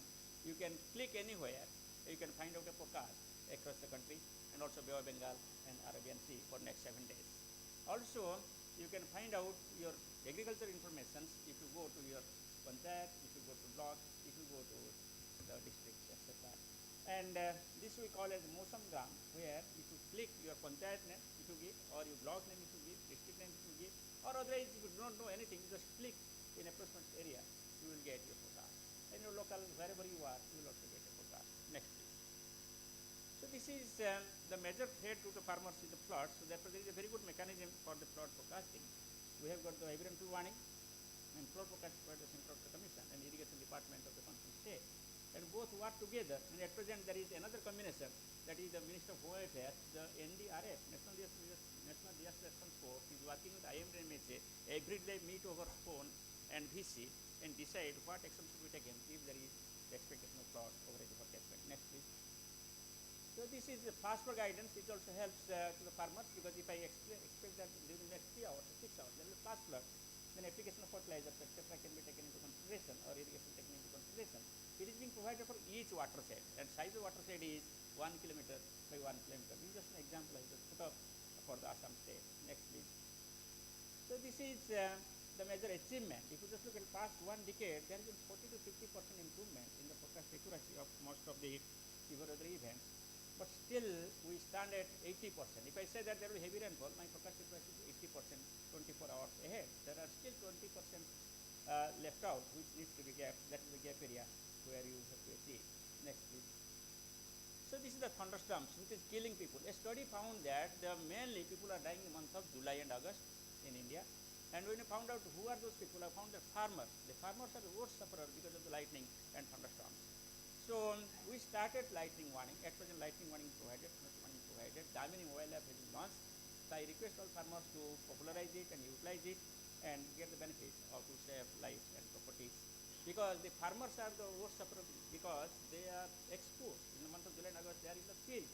So they are, apart from adoption mitigation measures, early warning also plays a dominant role to save lives. Next, please. So this is with respect to the cyclones. As all of us know, that is a success story in India, and our forecast accuracy is better than even National Center USA by about 30% as far as 48-hour forecast is concerned. Next. So I'll just leave it. This is a comparison of the leading center USA and IMD, how we have come up over the years of 20 years. We have come up, and how it is better than the other countries now. Next, please. Yeah, this is the loss of life. This has been success story in 2023. Last cycle, Viparjay, the 0 death has been recorded in Gujarat. So you just imagine 10,000 people died in Odisha for cycle 99. Now it is 0 death, or it is single digit or double digit due to any cyclone hitting the coast. Next, please. So this is the agrometeorological services direct impact information what we are providing to the agriculture. So as you told that there has been huge gain by the farmer if they utilize this information. It is a public-private partnership. Everyone is involved in this practice, and it is a success story for India. We are also helping other countries to adopt this practice of public-private partnership, academia, and R&D plays a main role. So here, every Tuesday and Friday, we generate the forecast, and this forecast are communicated by various means. Even MS Swaminathan Foundation, our friend is present here, or Reliance Foundation, or many private partners are helping to disseminate, to improve the capacity of the farmers to utilize this information, etc. So here, this information is present going now to the Panchayat Secretary, ward members, and Sarpanch. But now the real Panchayat forecast is being issued. The forecast was block only. The Panchayat forecast is issued by end of this month. So it helps in input cost reduction. It helps in improvising the practices like fertilizer, pesticides, and irrigation, etc., and also improve the harvest and reduce the loss due to disaster. Next, please. So this is the Agreement Advisory Service network we just look at. We have got 130 MFUs across the country, and this is all located in universities and other institutes. And then we have got very good network of agro AWS. Apart from the common AWS, agro AWS, where we measure soil temperature, soil moisture, etc., for benefit of agro-meteorological advisory. Next, please. So this is the dissemination of agro advisory services. At present, what we have planned actually, in each village we are targeting 5 farmers. We are forming WhatsApp group. In many districts, we have formed WhatsApp group. Through WhatsApp group, direct information is coming, the agreement advisory services, to 5 farmers. But we have to reach out to the entire country. Now, at present, we have not reached out to the entire country. But target is that each and every. For this, what we are doing is we are collaborating with the state government. State mobile app, our mobile app, and other mobile apps are being generated. And recently, a green alert has been generated, which is helping us to reach out to the panchayats. So by this way, we also go for the local language. The farmer cannot understand English. I am sorry, I am speaking in English, but because of the international participants here, but farmers should reach. से आमर कृषक भाई मानन को ओडिया रे आमर जो कृषि विषय रे जो आमर उपदेश दिया जाउची कृषक भाई मान को पक्ष तक ओडिया रे पहुंचा जाय तो जो जेतले कोन दुरीपाक आसुची आसंता 5 दिन मध्य जो कोन दुरीपाक वर बात्या बन्या किंबा घड़घड़ी किंबा अंशुघात पर संभावना रही तार मते विवरण प्रदान करछु ओडिया रे तार दिया से गोटे मेघदूत बोली गोटे मोबाइल ऐप रही आपन मानक मेघदूत मोबाइल ऐप डाउनलोड करंतु तन से मेघदूत मोबाइल ऐप रे आपन समस्त विवरण पाई पाए आ गोटे मोबाइल ऐप रही मौसम मोबाइल ऐप रे मतलब हम जो क्लिक रे सेठी आपन जो चाहू हम खेत बगर कोन हो नै अवश्य सेतरा एक्यूरेसी आसी नै किंतु आपन को इन्फॉर्मेशन पाइब रे आपन गां रे आज कोन हबार अछि नेक्स्ट 5 डेज 7 डेज रे केतरे वर्षा हबार अछि प्रति 3 घंटा रे इन्फॉर्मेशन ले सेतरे अप टू 7 डेज 7 दिन पाए तेनो मौसम मोबाइल ऐप आपन यूज करि पारंती दासिन दामिनी मोबाइल ऐप यूज करि सब रे यूनिफाइड मौसम मोबाइल ऐप आनिछु सेइते सब किछ अछि मजबूत अछि दामिनी मध्ये अछि तो गोटी ऐप बोले आपन करिवो सेटा होछि मौसम तारे भितर सब रखा जाय यदि आपन अलग अलग दिबे अलग जाई करिवे मजबूत ऐप किंबा सेतरे मध्ये आपन सब इन्फॉर्मेशन पाई करिवे एवं वर्तमान मध्ये मन कला आपन को गां रे वर्षा होउछि किंतु आपन पूर्वानुमान नाही आपन आपन जणै करिवे गोटे मोबाइल ऐप रही पब्लिक कंसल्टेशन सेतो मध्ये आपन रिपोर्ट करि करिवे जे एमिति वर्षा होउछि आ वर्षा हबार अछि कि नाही संगे मध्ये नेक्स्ट प्लीज ये होची मन को ओडिसा पेन एग्रीमेंट प्रोडक्शन कोन दउ सब आपन जहा कि दरकार से अनुसार विभिन्न प्रकार प्रोडक्ट दे जाउछि आपन सतर्कता सूचना सहित आपन को सॉइल मॉइस्चर केते अछि माटीर बर्तन आर्द्रता केते अछि माटीर केते वर्षा हबार अछि कोन तापमात्रा रहिछि सेरा मध्ये दे जाउछि आपन जे माटीर आर्द्रता विषय जानिबे आपन से अनुसार स्थिर करि परिबे से जल सेचन करिवे कि नाही तो एबडी अनेक गुडे इन्फॉर्मेशन होछि जहा कि आईएमडी OUAT और अन्य संस्था मिसी करिकी एक प्रति मंगलवार में शिकायत होती next so similarly there are a lot of mechanisms for dissemination in Odisha including mass media communications next so this is the new service what we started in January that is called as panchayat motion seva एतरे हमें प्रति ward member sarpanch और panchayat secretary सेमानकु हमर जो पानीपाग विवरण रही एवं कृषि संबंधी जो उपदेश जारी करा जाउछि OUAT एवं अन्य केबीके मान द्वारा से सब को मध्ये एथरे दिया जाउछि एको आपण अलर्ट हिसाब घर कर करिवे तेनु एको आपण डाउनलोड करंतु गोटे मोबाइल ऐप रही सेथरे आपण पाई पाइबे नेक्स्ट बट नै सब काम करिया for to carry out all this work with very good collaboration I am telling you collaboration is to success I am the alone cannot do everything and this collaboration is possible only if all willing parties work together so we have targeted that there should be a VC or at least phone communication among the partners on every Tuesday and Friday and it is carried out in Odisha also it is carried out so that we can have a very good discussion about the current status and the forecast and then final advisory can be provided to the farmers. Then for communication we have got a very good understanding. There is a DD Kisan channel in India specially meant for the farmers. So there also every day half an hour discussion is there about the impact of weather on the agriculture. So like this, there are various initiatives at the state level also. State Sudarshan, state All India Radio, they also communicate in local languages. Next. So with all these developments also, there are still gap areas. Even sometimes you will find that the cloud burst phenomena very intense evidence phenomena cannot be predicted. Thunderstorm sometimes cannot be predicted. Lightning, hailstorm, squall cannot be predicted. କୁଆପଥର ବର୍ଷା cannot be predicted. ତେଣୁ ଏଥିପାଇଁ ଆଉ ଯେଉଁ gap ରହିଛି ତାକୁ ସେମାନେ improve କରିବାର ରହିଛି। ଆମର ଯେଉଁ ଲିଡ୍ ପିରିୟଡ଼ ବର୍ତ୍ତମାନ ରହୁଛି 5 ଦିନ ତାକୁ ବଢ଼େଇବାର ରହିଛି। ଯେତେବେଳେ ଆମେ ଅମୃତକାଳ କଥା କହୁଛନ୍ତି 2047 ମୁଁ ଗୋଟେ ବର୍ତ୍ତମାନ ଡ୍ରିମ୍ ଯଦି ଦେଖେ ବର୍ତ୍ତମାନ ସେଇ ଅମୃତ କାଳରେ ଯେମିତି ଆସିବ ସମୟ ଯେତେବେଳେ କି ଆମେ ଜାଣିବା ଯେ କୌଣସି ଗୋଟିଏ ଦୁର୍ବିପାକ ଯେମିତି ଅନୋଟିସ୍ ଯିବ ନାହିଁ ତାର ପୂର୍ବାନୁମାନ ରହିବ 7 ଦିନ ଆଗରୁ ତେଣୁ ସେ ଅନୁସାରେ ପଦକ୍ଷେପ ନିଆଯିବ ଯେମିତି କୌଣସି ଲୋକ ମୃତ୍ୟୁ ହେବ ନାହିଁ ଏବଂ କୌଣସି ଧନସମ୍ପତ୍ତି ମଧ୍ୟ ଲସ୍ ହେବ ନାହିଁ। Next, so this is another mission which have started and I think Government of India has declared it on 11th of September, that is Mission Mausam, with investment of 2,000 crore rupees. The target is towards Amrit Kaal, towards the Vision 2047. The main objective of this 2,000 crore is to augment observational systems. 50 radars will be augmented additionally, whatever we have got at present, and there will be another 60 upper air instrument stations in the country. There will be 15 wind profiler, 25 microwave radiometers, there will be additional satellites, etc. So all these will improve the observation. Once observation improves, the forecast will improve. The observation is key to success because meteorology is an initial value problem. So therefore, globally people try to improve the observations. So these are the various observational systems which are planning. And of course, accordingly, the next generation computational and modeling capability will increase. At present, with the model which we have has the resolution of about 12 kilometers. I mean, every 12 kilometers, every block forecast can be provided. Now we are going to improve the model resolution to 5 kilometers so that every panchayat forecast can be provided towards the objective of the village level and meteorological services or government issue motion seva.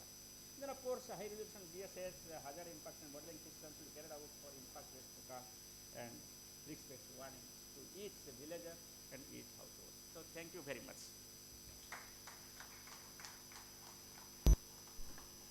Thank you, Dr. Mahapatra. I hope all of us have tried to internalize the things, get aware about the steps taken by IMD so far as weather forecasting is concerned.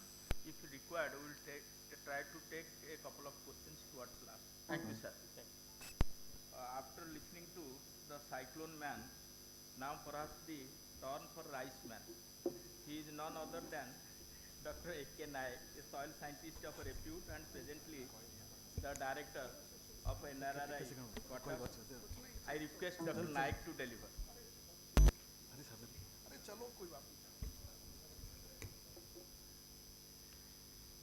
A very good afternoon to all of you, Honorable Chairman, Co-Chairman,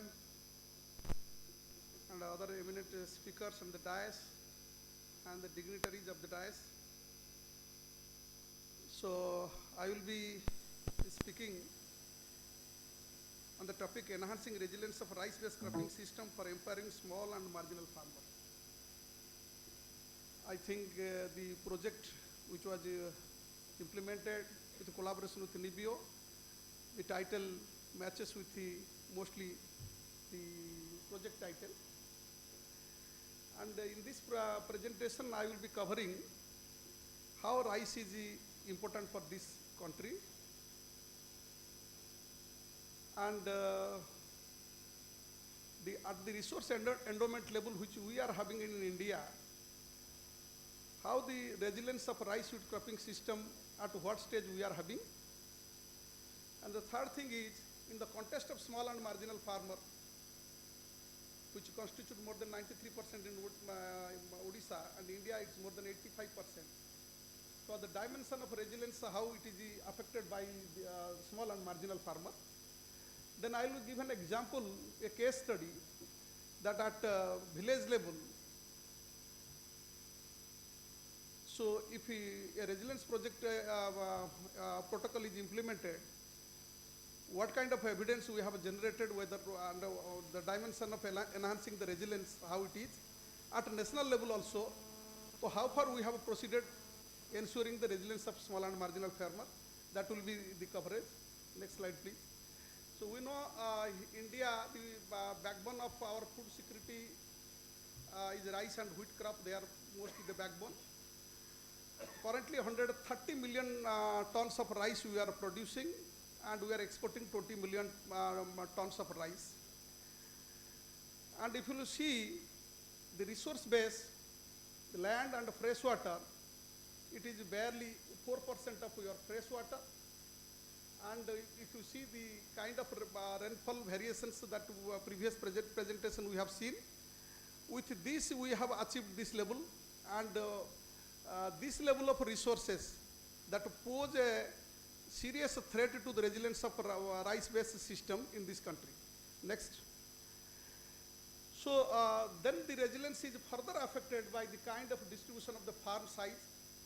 So the problem is not the land holding, but within the small and marginal land holding, because of unconsolidation of our land, the field size are very small. For small field size as well as a small land holding, and sometimes field of a particular farmers it is distributed in different locations. So then ensuring the sustainability and enhancing the resilience is becoming really difficult. Next. If you see rice sector, what are the problems faced by the rice sector? Along with all those listed problems, climate change is one of the adverse factors that is affecting the rice in this context. So how we will have to ensure the resilience, that is the most important thing. Next.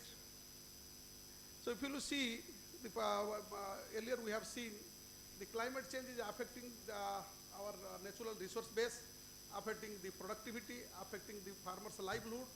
At every level the climate change is affecting, and the impact assessment has been done by various institutes, and we do have a result to what extent this is the climate change has affected the livelihood and food security.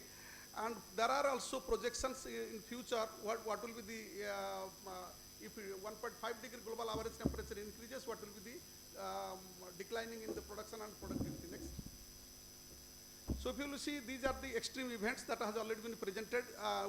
We are not having if you take 100 years, then we are having maximum years either flood, drought, cyclone, and you will be getting only 20% of the years that is a normal year. Next.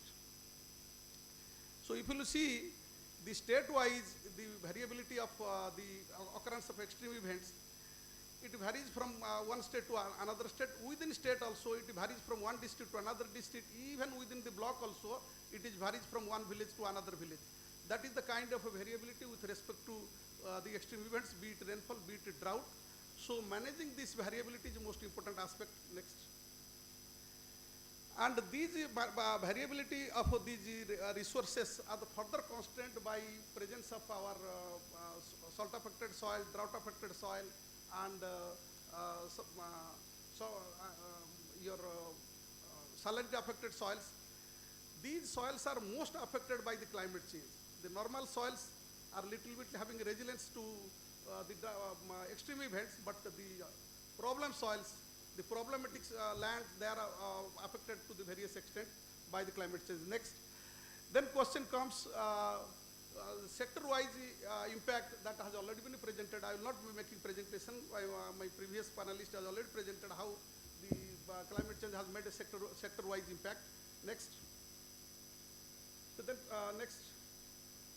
So then question is enhancing resilience. How to enhance the resilience? Resilience, if you see the real definition of resilience, we do not have a correct definition of resilience, but if you see IPCC, USDA, and the Resilience Alliance, they have given a different kind of definition to the resilience. And if you see next, your resilience depends upon three pillars. One is the absorptive capacity, adaptive capacity, and the transformative capacity. So absorptive capacity is the ability of people, assets, and system to prepare for, manage, or prevent negative impact of hazards so as to preserve and restore essential basic structure and function. For example, through protection, robustness, preparedness, and recovery.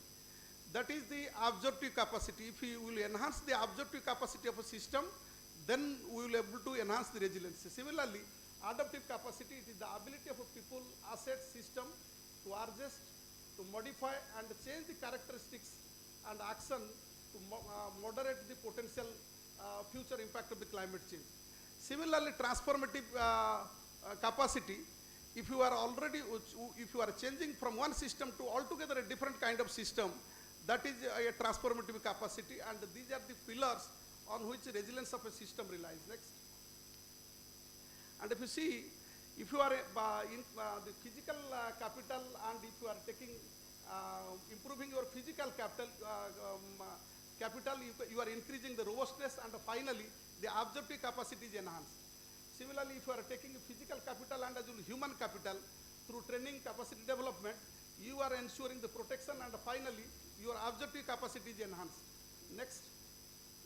So this is adaptive capacity. In agriculture, if you can see this cycle, this move around various practices that ensure the adaptive capacity. Absorptive capacity as well as adaptive capacity, if you increase, then we will be ensuring our enhancement of resilience. Next.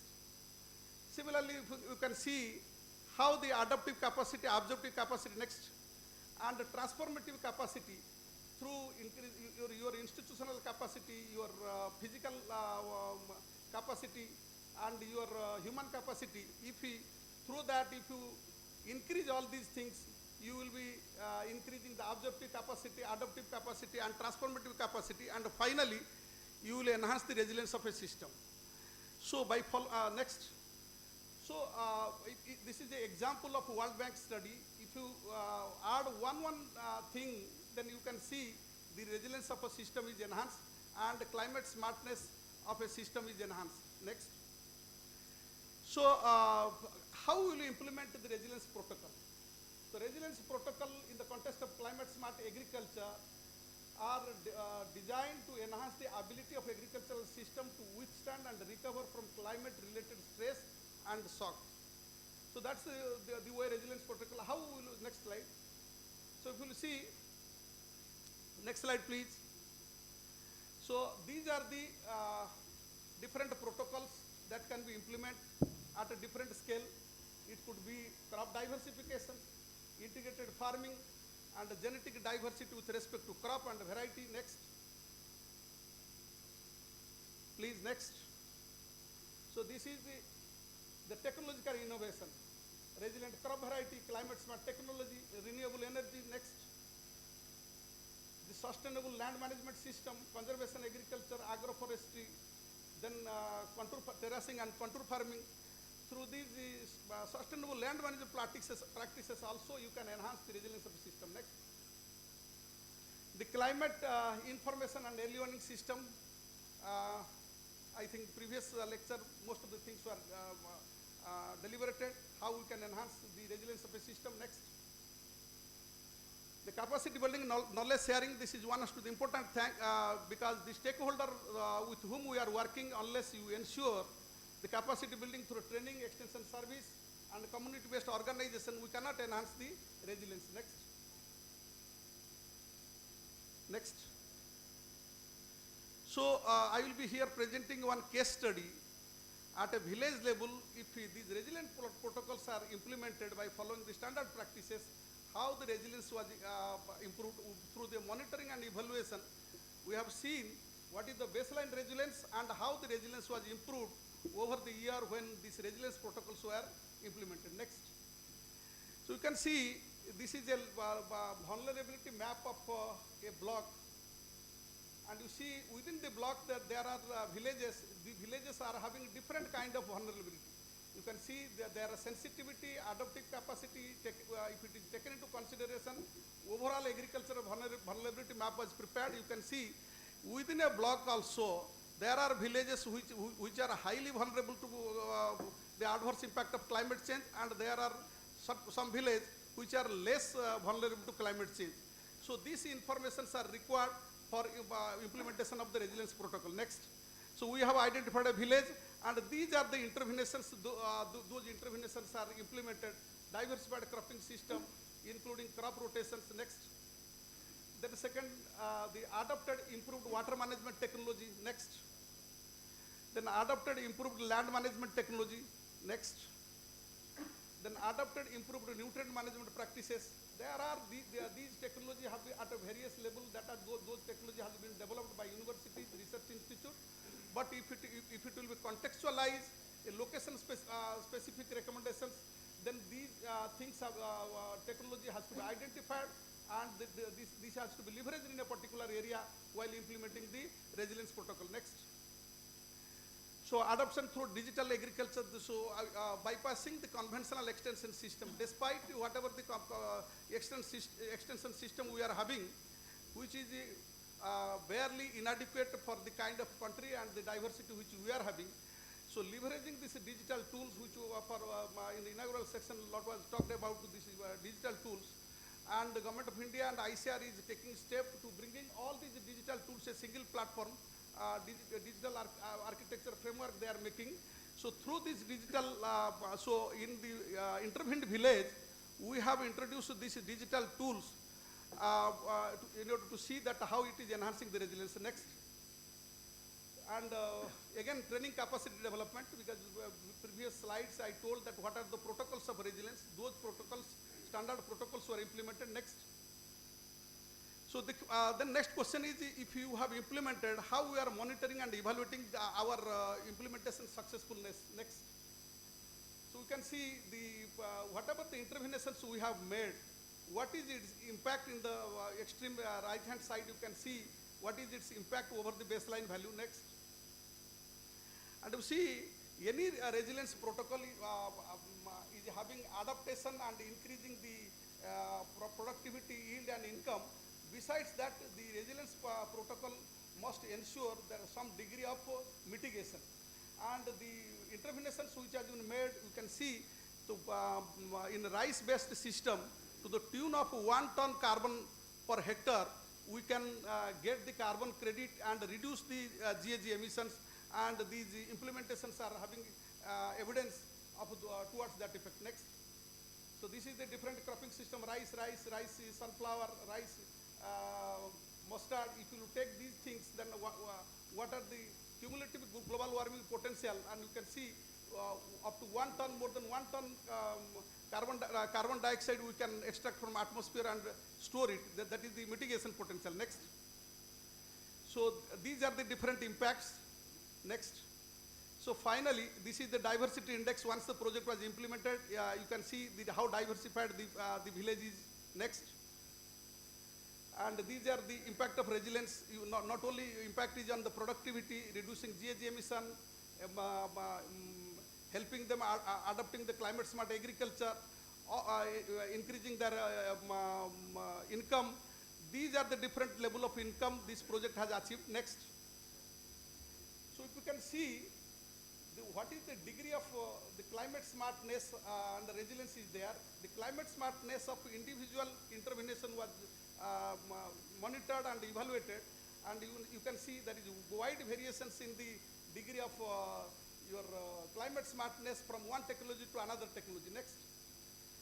So subsequently, so when this climate smartness was next please. So these are the climate smart index. Individual technology and interventions they are having a different degree of climate smartness. So in order to computationally determine and monitor what is the degree of climate smart index of a particular technology compared to the baseline technology. So these are the different value we have achieved. Next. Next please.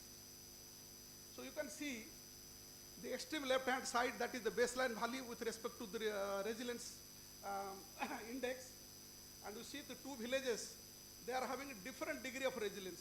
So at the end of a project implementation, the implementing agency, the scientists, they have proved that with intervention of resilience protocol, there can be increase in resilience of a particular village towards the extreme impact of the climate change. Now the question is, once the evidences are generated at local level, that needs to be upscale. I think today's Her Excellency Ambassador of Norway declared there will be this project will be having the second phase where this implementation will be there. Then this is a story at a local level. But if you see at a national level, since last 20 years, we are having various project scheme of policies that is implemented by Government of India and various state government, and we have tried to see that these project policies scheme, what is the degree of resilience that has brought to the system currently. Next slide please. At the national perspective, next, you can see the Government of India, they are having NAPCC, that is National Action Plan on Climate Change, that there are 8 major projects are there. Besides the other notable schemes or policies implemented by the government of India that has been implemented. I will not discuss all those things because all of you know this. Next. You can see these are the policies. They are directly and indirectly linked with the resilience and the climate smartness of a system. So finally, if you come to next slide, please. So if you see the impact of national policies and program, there are various degree of, if you see water management, because of the drip irrigation, because of the Pradhan Mantri Krishi Sinchai Yojana, what is the percentage of increase in water use efficiency that system has achieved. Similarly, implementation of the fertilizer policy. With the implementation of the fertilizer policy, this country has been able to reduce the global warming potential, that is the total GHG emission, to the extent that has been reported here. Next. So impact of a national policy, if you see the Government of India through Indian Council of Agriculture Research is implementing the climate resilient villages. There are hundreds of climate resilient villages, and those villages have already brought out to some degree of resilience to the system. Next. So this is a slide. If you see, this is summarization of the resilience initiative at national level. So if it is food grain production, if you see 10 years back, 20 years back, if you compare with a very adverse year with respect to the adverse climatic impact, and that with respect to a normal year, the difference in the total production and productivity was very high. But over the year, it has been seen that the difference between the adverse year and non-adverse year, the difference of production and productivity has been declined. That shows in India also, at a national level, we have achieved some degree of resilience, and that is represented by this slide. Next. And with this slide I am concluding. We do have evidence at local level, at regional level, that implementation of resilience protocol is enhancing the resilience. And at national level also, we are having success of the policies and the schemes that is being implemented. But what degree of resilience we are really interested to achieve and how much we have achieved, there is a huge difference. The degree of resilience which we want to see, we have not yet achieved those targets, but we only the offshoot of success are coming in terms of evidence that those are generated at local level as well as at the national level. But these are the suggestions, and already I have told the capacity building, strengthening the institution, improving the resource use policies. So all these things through institutional capacity, human capacity and physical capacity, if we will be able to enhance, then we can really ensure the increase in resilience against the extreme events of climate change. With this, I express my thanks and gratitude to the organizer for inviting me to make this presentation. Thank you. Thank you, Dr. Naik, for your detailed presentation with respect to rice-based cropping system in enhancing resilience. I think we will take a few questions subjected to time later on. For the time being, thank you so much. Then the session coordinator to introduce our third esteemed speaker, and my appeal to all of them to please stick to time. Thank you, sir. Our third panelist, Dr. Thomas N. Bhavana, Director General of Tanzania Agriculture Research Institute, TARI. He is having a distinguished career and contribution in biodiversity conservation, environmental research, and agricultural genetics. His current research at TARI includes developing climate resilient crops, specifically focusing on rice genetics to create food resilient and drought tolerant varieties. His recent initiatives involved collaborations within the Tanzania Meteorological Agency to provide farmers with crop recommendations based on precise weather patterns. His work on biodiversity and other environmental initiatives has brought many recognitions for improving national policies and shaping the government's 10-year strategic environmental conservation plan in Tanzania. We welcome you, sir, to this August gathering. Now I invite Dr. Bhavana for his deliberation. Thank you, sir.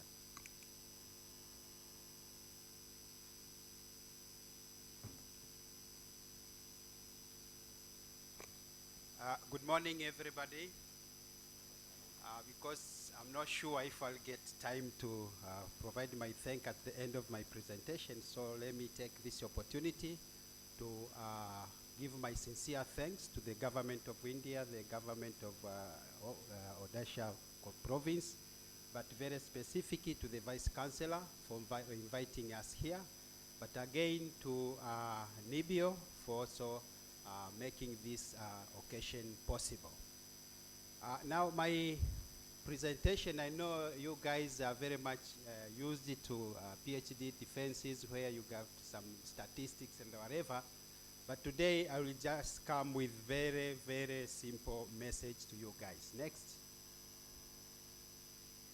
Let me take this opportunity, first of all, to introduce my organization. The Tanzania Agricultural Research Institute is a national institute mandated to guide the agricultural research in the country.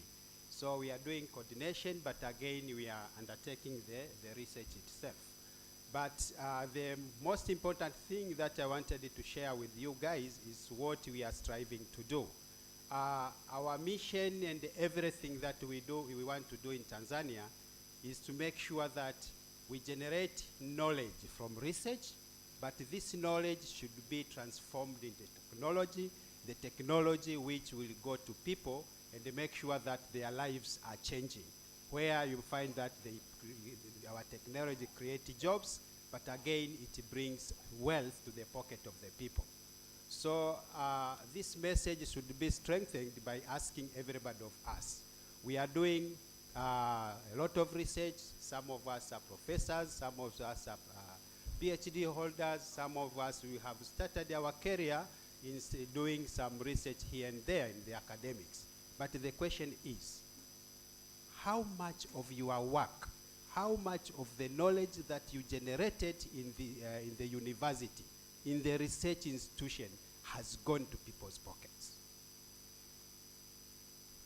And for those who are starting, I can see at the end there, we do have some young generation. You have to ask yourself, you are doing some research.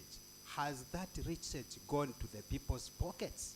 If not, we need to ask ourselves. So that is the thing that after I was given this assignment at TARI, we are trying now to transform our TARI to make sure that wherever we are doing at TARI, at the end of the day, turns into technology, the technology that will be transferred to the communities, to the off-takers, and at the end of the day, it changes into money, into the pocket of all our communities. So how do we do that? We do that through development of different technologies. And this technology in the whole cycle, of value chain, whatever, of production, from production to consumption. So that's why we meet the soil research. We do soil because we know that's where the plant is anchored. But again, we come and do some other agronomic research in between. We do crop improvement somewhere in between, value addition, but marketing, because we know at the end of the day, the technology, the product of the farmers has to go to the market. Thereafter, we have the responsibility and the specific department for doing technology transfer and the partnership. We know there is no way you can do it alone. That's why you can see our brothers in Nibio are here, our brothers also in India are here, and then we are trying to strengthen this partnership, the south to south and the north to south partnership, to make sure that our communities are going. But most importantly, we need to inform the policy, because we know at the end of the day, there is the policy makers who will drive everything. So if we confine ourselves in the labs and we don't interact with the policy maker to give them right information, to give them facts, so that they can make some supportive policy, that will be like a suicide. So we are also doing that one to make sure that we have a very close interlinkage between our department and between our research institution with the policy makers. Now, how does it come? How do we do that? We do have some kind of endowment In Tari and in Tanzania, we do have a diverse kind of environmental variabilities, weather variabilities, from semi-arid to up to subhumid climate. And again, we have a variety of elevation from zero level up to the top of Mount Kilimanjaro. And by so doing, we do have a variety of crops. So that's why Tari is a bit big. We have a lot of centers around the country based on the kind of the agroecology of each place. Now, in doing that, that's why we said we have the soil. It's one of the important areas that we are doing research. And today, I'll try to make a quick link for people just to think. I want to give you some things like research result, but you to think how will improvement of soil improve the resilience of our farmers. If you see,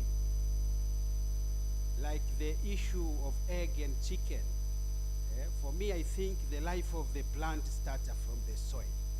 So if you talk resilience without talking about the soil, it's like you are hanging somewhere. So it means you need to have a focus on the soil that you have, because from the soil, that's where we get the moisture that we are saying, because of climate change, we do have moisture stress in our soils. That's why we need to improve the soil moisture through a lot of, we have given them names, coping strategy, but now they are climate resistant activities, whatever, the CSA. But at the end of the day is that we want the soil to perform its function by providing moisture to the plants. So that's how we say if we do that, we improve the resilience of our farmers who are vulnerable on the changing soil moisture, or who are vulnerable of the changing abiotic status of the soil. So in Tanzania, we start by seeing the kind of soil. We do have a variety of soil which changes from place to place, and they do respond quickly on the variability of rainfall, etc., etc. So like you can see, we have a number of soils. Like, oh, sorry, click the next one, sorry. Again, again, again. Oh, sorry, I thought maybe I was going with mine. So like you can see there, we have a variety of soils around the country that are responsible, or they are responding to different kind of weather. And by so doing, for farmers to cope, you need again to do some work on those soils to make sure that the changes are also in response to what the farmer can supply. Next. So if you see, we have some statistics or some characteristics of the soils that we have. Most of them are under production, and they are also dominated by smallholder farming system. Before I came here, I happened to discuss a roundtable discussion with His Honorable High Commissioner of India in Tanzania, and he said, you are going to Audacity, which is very, very, very unique, and it's like you will gain a lot from there, because there are some similarities between Tanzania and Audacity, where in Tanzania we have domination of smallholder production in the farming system, but again, domination of rain-fed farming system. So if I see the yellow one, the green one are the areas where farmers are doing some smallholder farming system, which are very vulnerable to climate change, and by so doing, we needed to focus those areas to improve their resilience. And also, like I said, next, like I said, in the soil importance, the socio-economic and agricultural whatever is anchored on the soil. The productivity and the well-being of the soil, that is make we end poverty. But food security comes from the soil. The ecosystem health, where we can supply water and whatever, it comes from the soil. And again, when you maintain the soil productivity, you will get food security, and also the national sovereignty is also in that nature. So the nature of the soil management in our country, like I said, one is dominated by smallholder, and by so doing is so vulnerable.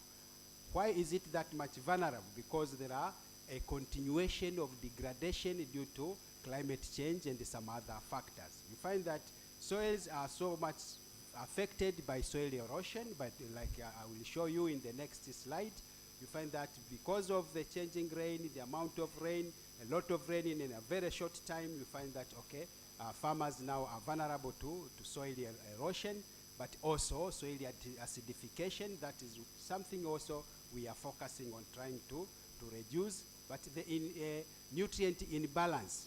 Because of climate change, there is no regular return of biomass, return of organic matter to the soil. So at the end of the day, you see there is decreasing organic matter in the soil of these areas. And this, in a way, improves or increases, it strengthens the vulnerability of the farmers to climate change aspect. Next.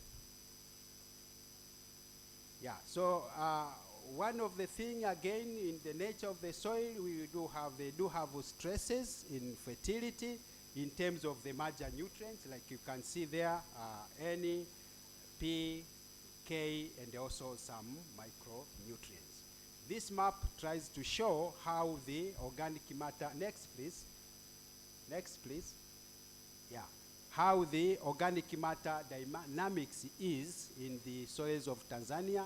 And like I said, because of limited rainfall and some drought incidences, you find that the number of the amount of organic matter going back to the soil is going down and down. Next, please. Next.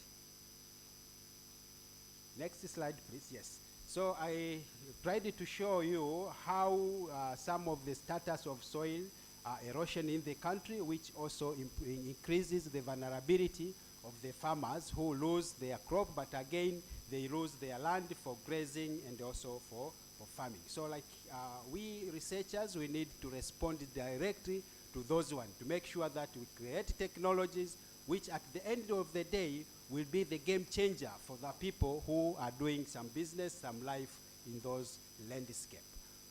Next, please.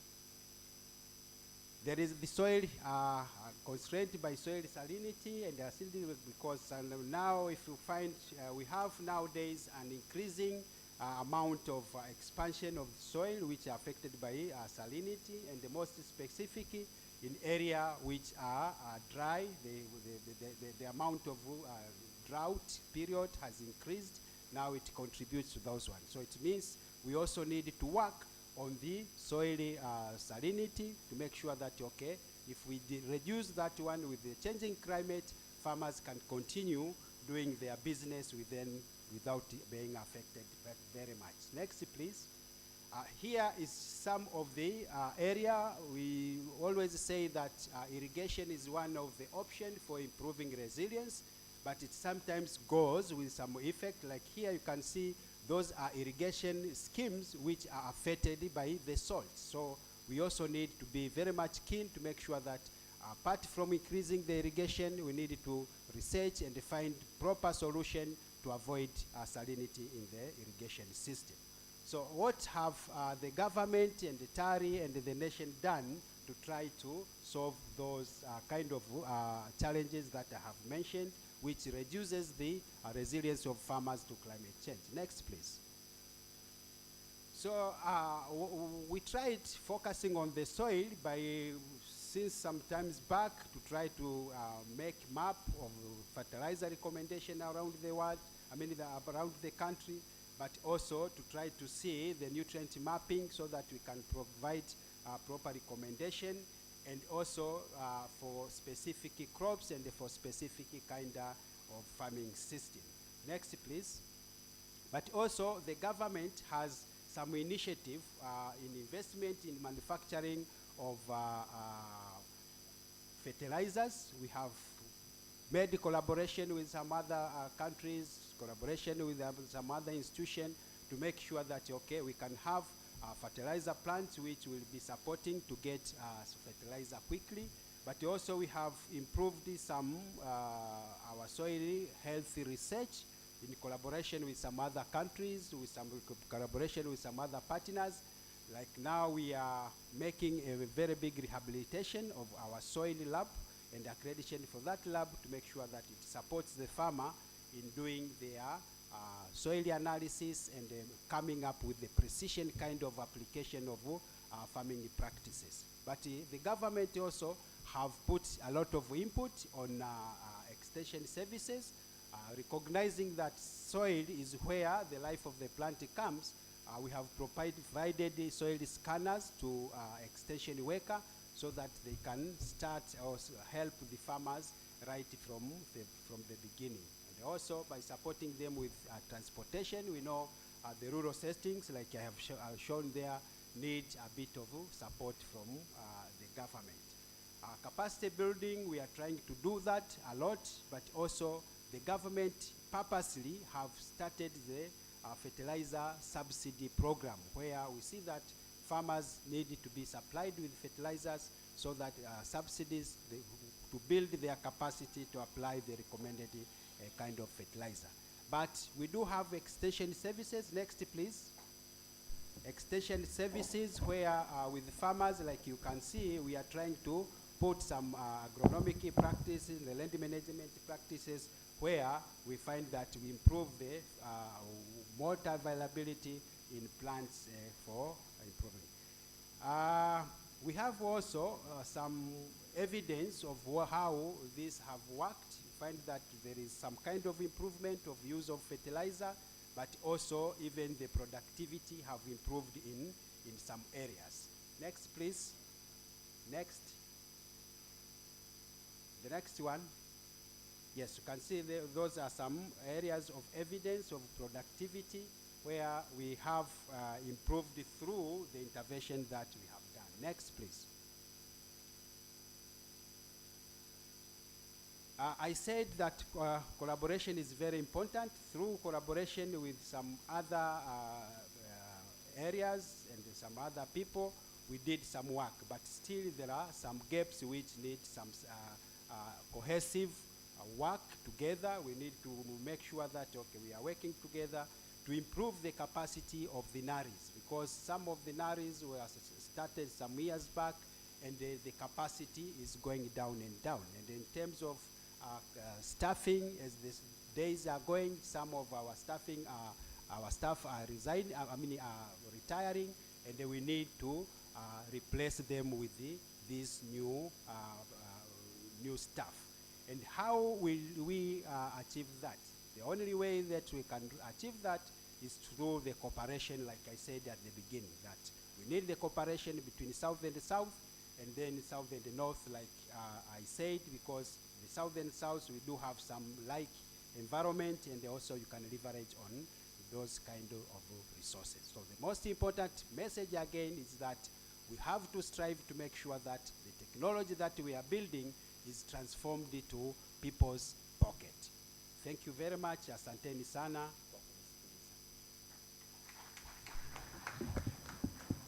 Thank you, Dr. Bauma, for your excellent exposure to the Tanzanian agriculture in general and the soil quality of Tanzania in particular.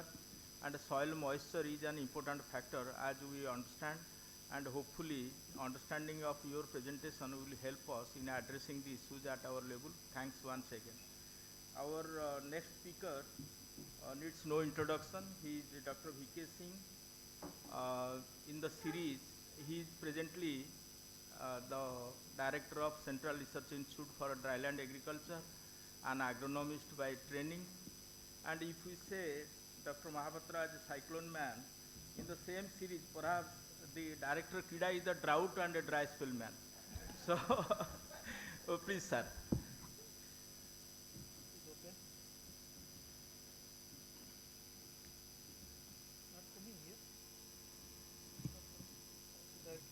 There is some difficulty, I think.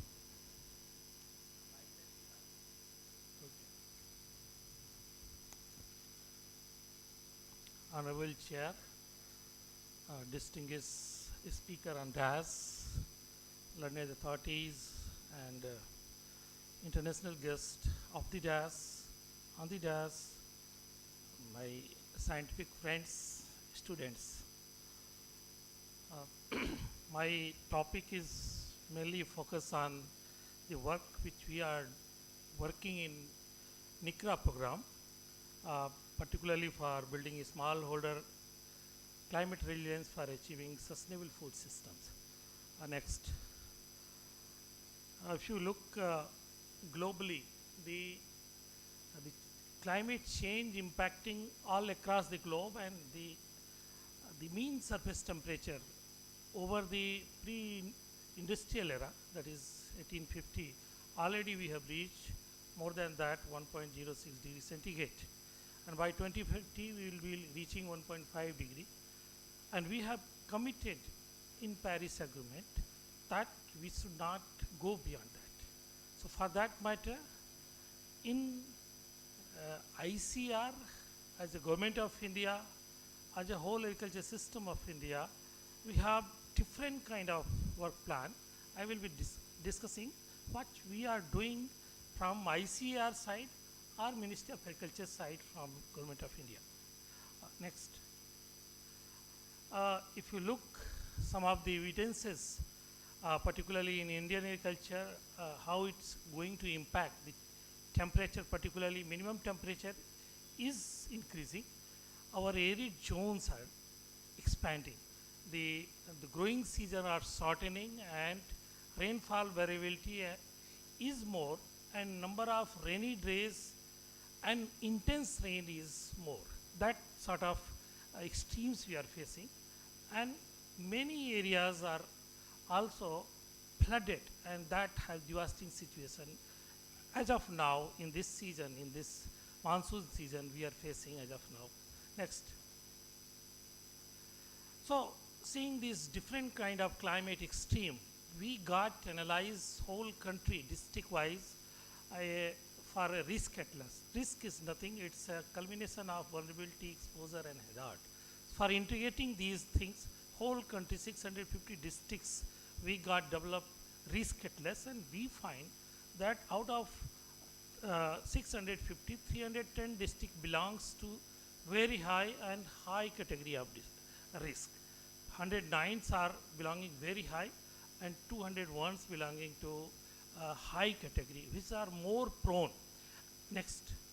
So, so while this kind of risk is there, we got modeled how it is going to impact our production by next 2050 scenario, and we find the rice yields 2.5 to 3% going to decrease. More is in irrigated ecosystem, less in rain-fed. But if you go for adaptation techniques, different techniques are there. DSR is one of them. Varieties are there. I will discuss later. We can revert and we can have higher yield, what we are expected. And similarly, in case of wheat, a nominal temperature, 1 degree temperature increase causing around 3 quintal yield reduction. And if you see the 1 degree temperature increase as a whole in the countrywide, it may impact about 6 million ton of the wheat production. So that is a big amount which we are going to lose if we are not going to have this climate resilient technology. Similarly, maize is also big concern. Next. So Government of India has launched in 2008 National Action Plan on Climate Change, having 8 different pillars. But in that, National Mission on Sustainable Agriculture is directly linked to the agriculture product system. There are 10 different key areas in that relates to whole production systems, livelihood, diversifications, and sustainable yield. So we are mainly focusing on this NMSA scheme. Under this scheme, the NICRA program, National Innovation and Climate Resilient Agriculture, got initiated. Next. And under this NICRA program, we have 3 major pillars. One is basic and innovative research, where we are working with different state agriculture universities, IITs, ICR Institute, and other prominent institutions for new research and innovations. We are working currently with 37 different organizations. We are working with our research extension model that we called KVKs located all across the country. So currently we are working 151 KVKs in all the Ataris, agriculture transformation institutions are there, and also we are working with different institutions on capacity building. So here not only crop production we are targeting whole agricultural production systems, either crop, horticulture, livestock, etc. Next please. And for basic and innovative research, we got established state-of-art facilities in different ecosystems of the country. These are some examples, but around 12 locations in the country, this kind of infrastructures like OTC, Phenomics, CTGC, PET, FACE, this kind of facility, SCADA, we have provided, established, and the high-end research matching with global demand, we have started almost 10, 12 years back. Next. So, outcome of these researches, for example, varieties. NRRI director is sitting and wonderful work being done at NRRI. Several climate resilient variety they got developed. CR Dhan, the series of varieties are suiting for different scenarios, different climate extreme scenario. Total 22 varieties of rice, wheat, maize, lentil, grain, gram, tomato for multiple climatic stresses got evolved. We are having submergence tolerant varieties for rice, nitrogen efficient varieties, maize for water deficit situations, black gram for heat and drought. This kind of different varieties, more than 300 QTLs were identified, and 177 varieties we are evaluating at farmers field. Those are resilient varieties through our NICRA program. Next. We are also working how to avoid the residue burning. Different options, either baling or straw chopping or using its incorporation or using for livestock. These kind of mechanism we got so that we can overcome the residue burning problem. Next.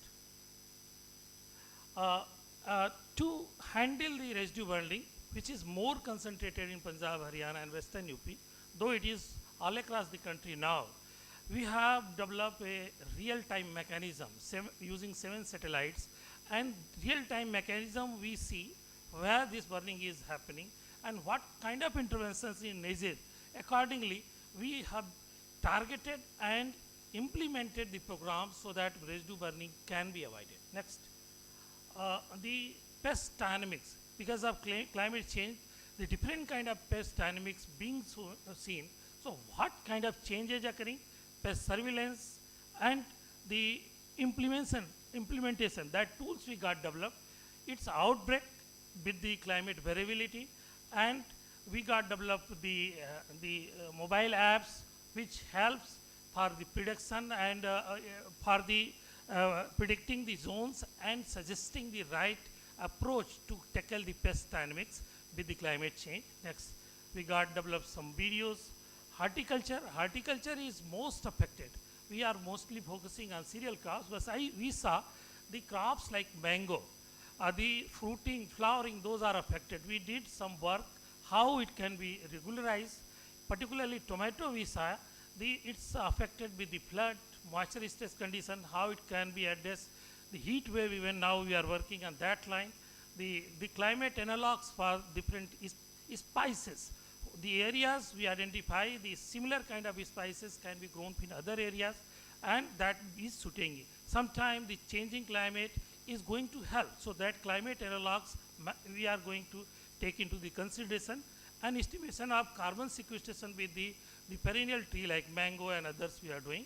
Next, the climate smart farm tools, different kind of technologies we got developed, like placement of urea, zero-till drill, solar-powered machines, baling of residue, all machines with the farm implement engineers they have developed, and those are climate resilient machines with least energy footprint are developed. Next. The livestock production. We know that maximum contribution of this GHG comes from livestock, about 54%. So we are also working like dietary supplement. There are 3 aspects: breeding, feeding, and shelter management. we are addressing, and a large extent we got success on breeding and shelter management. Feeding we have not much achieved, but we are trying to have how to reduce enteric fermentations, and LCA in the whole production cycle. What are the places where we can intervene to reduce the climate, to reduce the GHG through the livestock production system? That sort of work we are doing. Next. Similarly in fisheries, with the changing climate, what kind of dynamics taking place in fish breeding, what the areas, what sectors of breed is more vulnerable, and accordingly we are seeing the technology which can improve, which breeds are more suitable, and some technologies we are like RAS, we are for cold water fisheries. Similarly, the brackish water, the other coastal fisheries ecosystem, these kind of interventions making climate resilient we are doing. Next. So all these technologies, not only we are developing research tools, but we are evaluating simultaneously at farmers' field. So location specific domain, we got analyzed what kind of constraints are there, accordingly demonstrating the technologies. We are making awareness and building capacity of the farmer, and we also develop the innovative institutional mechanism, how it can sustain in long run with the smallholder. Next. So in 151 villages, some example I am saying, this is example of Madhya Pradesh district Datia, where drought is a major concern. Here water harvesting and utilizing as a supplemental irrigation, region furrow planting, and heat tolerant varieties. If you introduce, we got with the introduction of these inputs at a village level, additional gain of around 75 lakhs got earned. So that kind of changes we are getting. Similarly, the livestock in drought-prone area, how it can be sustained, that sort of work we did. Next. These are some technology for hilly region, where again drought comes. So technology like water pumping using solar, because Jalkund is there, how to utilize in those areas, that sort of technology we got developed. Next. Similarly, in flood-prone area, there are varieties. I told CR Dhan series of varieties are there. The other varieties are there. Along with that, zero-till planting in flood-prone area to have early sowing. The short duration varieties suiting to the late season condition, or Toria varieties or other varieties suiting to the given climatic situation. That sort of system approach we are taking here, and this is being adopted in a large scale. Next. Similarly, heat wave. In 2022, we have witnessed in whole North India have a wave, and which has reduced around 4 to 5 million ton of our wheat production. But we saw wherever our Nikra villages were there, the adoption of early sowing of wheat varieties, timely sowing of wheat, heat tolerant varieties, timely late irrigating the field at the time of heat wave could save, and there was no impact of heat wave. So that sort of technologies we implemented. Next. There are not only unique stresses occurring, at the same time drought, flood and cold. For example, in Meghalaya, all these occurring. So for the same situation, either flood or drought or cold, technologies are there. That technological package we are providing at grassroots level, farmers level, and they are implementing and getting very good economic from their farm at household level. Next. This is another example for same, they are getting very good quality produce and fetching good economics. Next. So how they are implementing at village level? In fact, at village level, we got developed village climate resilient management committees.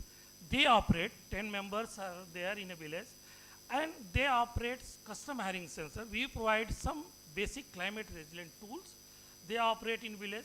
We got developed seed production system so that all farmers can get climate resilient seeds, fodder production system for livestock, so that farmers can get these fodders for resilient fodder, green fodder throughout the years, and the commodity-based organization, so that whatever the outcome or result of climate resilient system come, that can be easily operated and then can be sent to the other places or market can be made. So this kind of mechanism we got developed and being implemented. Next. In fact, our previous speaker, DG IMD, has told all these things, but our NICRA program is actively involved in this agro-advisory services. We provide different kind of advisory with this help of IMD to the farmers. We are involved in through our whole network program, and the one major outcome, in fact, which we get IMD and SESCA, and we organize the sensitization workshop with the state. This year, up till now, we could make for 12 states. So all workshop we sensitize what kind of climate stream going to happen in which district, each part of the state in the month of May and June. Accordingly, state government implement it and they execute the contingency plan so that that system can become, farmer system can become more sustainable during the extreme conditions. Next. These are the some specific publication, state-wise, district-wise climate resilient technologies for smallholder system we got documented. Up till now, 23 states, including Odisha, we have documented, and we are sharing with the state departments. They are implementing at a large scale, and some of the examples like state like Maharashtra, they have implemented Pokhara. It's from NICRA, they started this Pokhara program, and 5,000 villages. Now they are going to spend about 15,000 villages in this phase. And similarly, see success, many other states are there.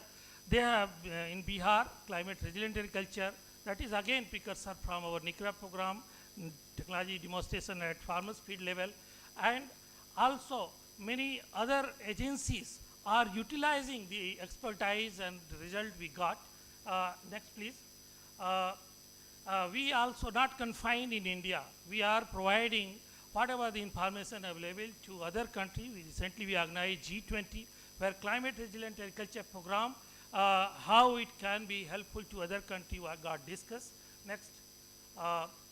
We are working with this several organizations. I am happy to see this Norwegian government and Tanzanian government is working with the Odisha government, Odisha University. Similarly, my friends recently visited Tanzania. We got developed South Asian drought management systems, and they are now training and the providing capacity building for Tanzanian researcher for developing their own drought management system. So with different organizations, we are working together, improving ourselves and providing needful to them also. Next please. So these are some of our accomplishments, but still we have to go a long way. Like vulnerability assessment we have done at district level. Now we have started in this 100 days, 150 block we are covering, and next 5 years, whole country we are going to provide block level contingency plan. We are going to have a resilient indicator at a farm level or village level. We have to try system approach modeling. We are lacking in this line, but we are trying hard. And climate resilient scenario using AI, ML, and all these things. That is our new thought.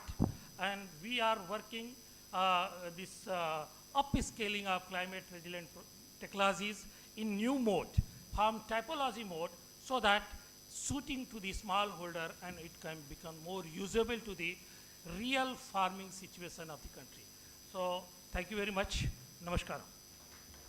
Thank you, Dr. Singh, for an excellent exposition of the innovative technologies so far as resilient agriculture is concerned. For the kind information of esteemed delegates, CRIDA is the National Lead Institute for Innovation in Climate Resilient Agriculture. Obviously, Dr. Singh is the national leader. We are fortunate to have him with us. Thank you again. So friends, as committed, let us restrict our question answer to at least at best one question to one speaker. Yes, please, sir. Mic, please. you, sir. I'm Dr. Rathore, Head Agronomy, IRI. My compliment to all the excellent presentation for all the speakers. My question is to Dr. Naik. Sir, you have shown this DSR and TPR. Generally, DSR considered as a climate smart practice. But you have shown the global warming potential almost similar in case of TPR and DSR. Sir, what is your take on this? Sir, you have seen the global warming potential in DSR and TPR almost same. You see, DSR and transplanted rice, if you are not taking alternate waiting drying, because under if standing water will be there will be formation of methane. Methane, either it is a transplanted rice or it is a DSR rice. The methane will be conducted and escaped from to the atmosphere through the plant. So in rainfed condition, if you are not in a position to implement the water management, alternative waiting and drying, you will not be having much difference. DSR plus alternative waiting and drying is having potential of 1 ton per hectare carbon credit as compared to transplanted rice. But their implementation of water management is the key issue. Thank you. Thank you. We'll try to make the question brief and so on. Next, please, if any. Yes, madam, please. Can somebody hand over the microphone?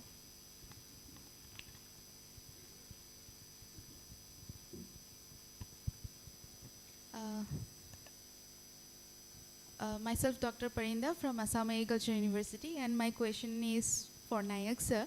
So in your presentation, you have shown the vulnerability maps of various blocks. So just I wanted to know what are the criteria that you have chosen for developing those beautiful maps? Quickly. You see, there are protocols how to estimate the vulnerability at district level, at block level. Yes. Sensitiveness, adaptability capacity, and their resources endowment. So there are different pillars on which your vulnerability lies. So, but the question is there whether we are able to getting the information at block level. Yes. So we have used the satellite data for downscaling the weather information and collecting secondary information and put in the vulnerability estimate model. That I will share with you how to estimate that. And I think Dr. Naik is a part of resilient team. You are also a part of resilient team. Please connect among yourselves. Thank you. Yes. They are doing 100 blocks this time. Okay, thank you. Yes, Thank you. She has more queries. She can talk. Any question targeted to not to Dr. Naik? Any question targeted? Yes, Rahul, please. Yeah, yes, you can ask Dr. Mahapatra. He is open. That Dr. was Naik is now closed.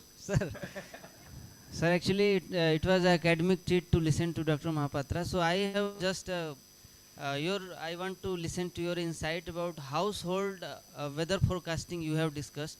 So whether that is a reality now, or what are the steps that has been taken for household weather forecasting? It is not.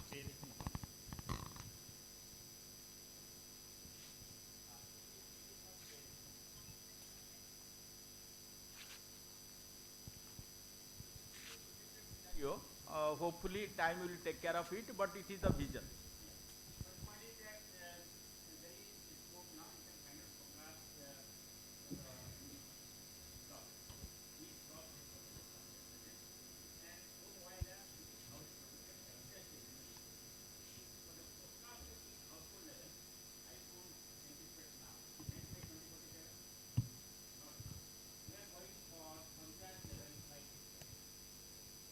Any query to Dr. Singh or Dr. Bhavna?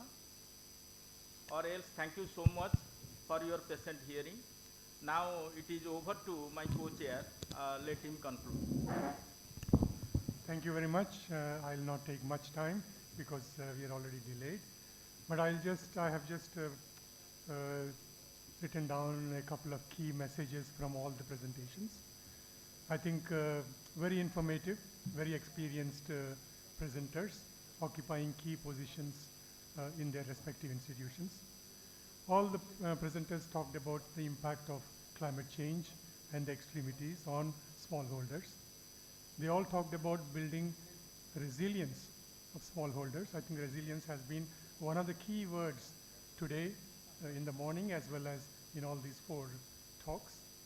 They talked about knowledge-based research, demand-based research, and how each one of us from the scientific community can contribute to build the resilience of smallholders directly, and how our knowledge can help it. They all talked about importance of collaborations, importance of partnerships, both national as well as international, and how these collaborations can help in developing better technology for precision-based management, whether it's soil, water, crop management. They have talked about the importance of accuracy of weather forecasting. These days, as we are experiencing so much of variability, and the importance of how these technologies can be easily adaptable. And finally, how this science can communicate to policy, and how that can help in building a good climate governance.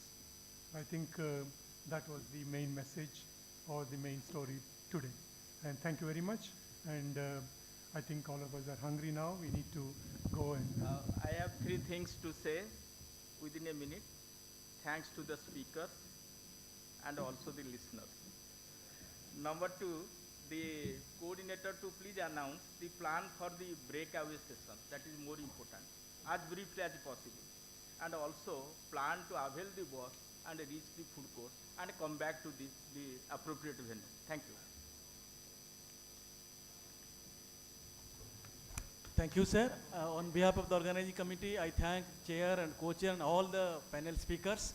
Now it is time for a break for the lunch. The delegates are requested to go to the lunch for the food court we have organized. It is in the OUAT Community Center, Mangala Mandap. All vehicles and transport facilities is there. You just please go down and we will come back. I think we are on and around late by 1 hour. So we will come back by sharp. The session will start at 3:30. There are 3 concurrent sessions. And the sessions informations are displayed in the food court and in outside of the seminar hall, Swaminathan Hall. You can take the informations and join in time in the respective concurrent sections so that we will start the sessions in time. Thank you for your kind cooperation. Now it is a time for lunch break. Thank you, sir. There are 2 venues for sessions in College of Agriculture. And the 3rd is here in front of this hall, the Viju Patnaik Hall. So College of Agriculture, 2 venue and Viju Patnaik Hall another. So those who are from OUT, please help others to reach the appropriate venue. And we will take, please don't mind, we will take the attendance, see your presence to make the things meaningful and lively. Thank you again. Thank you, sir.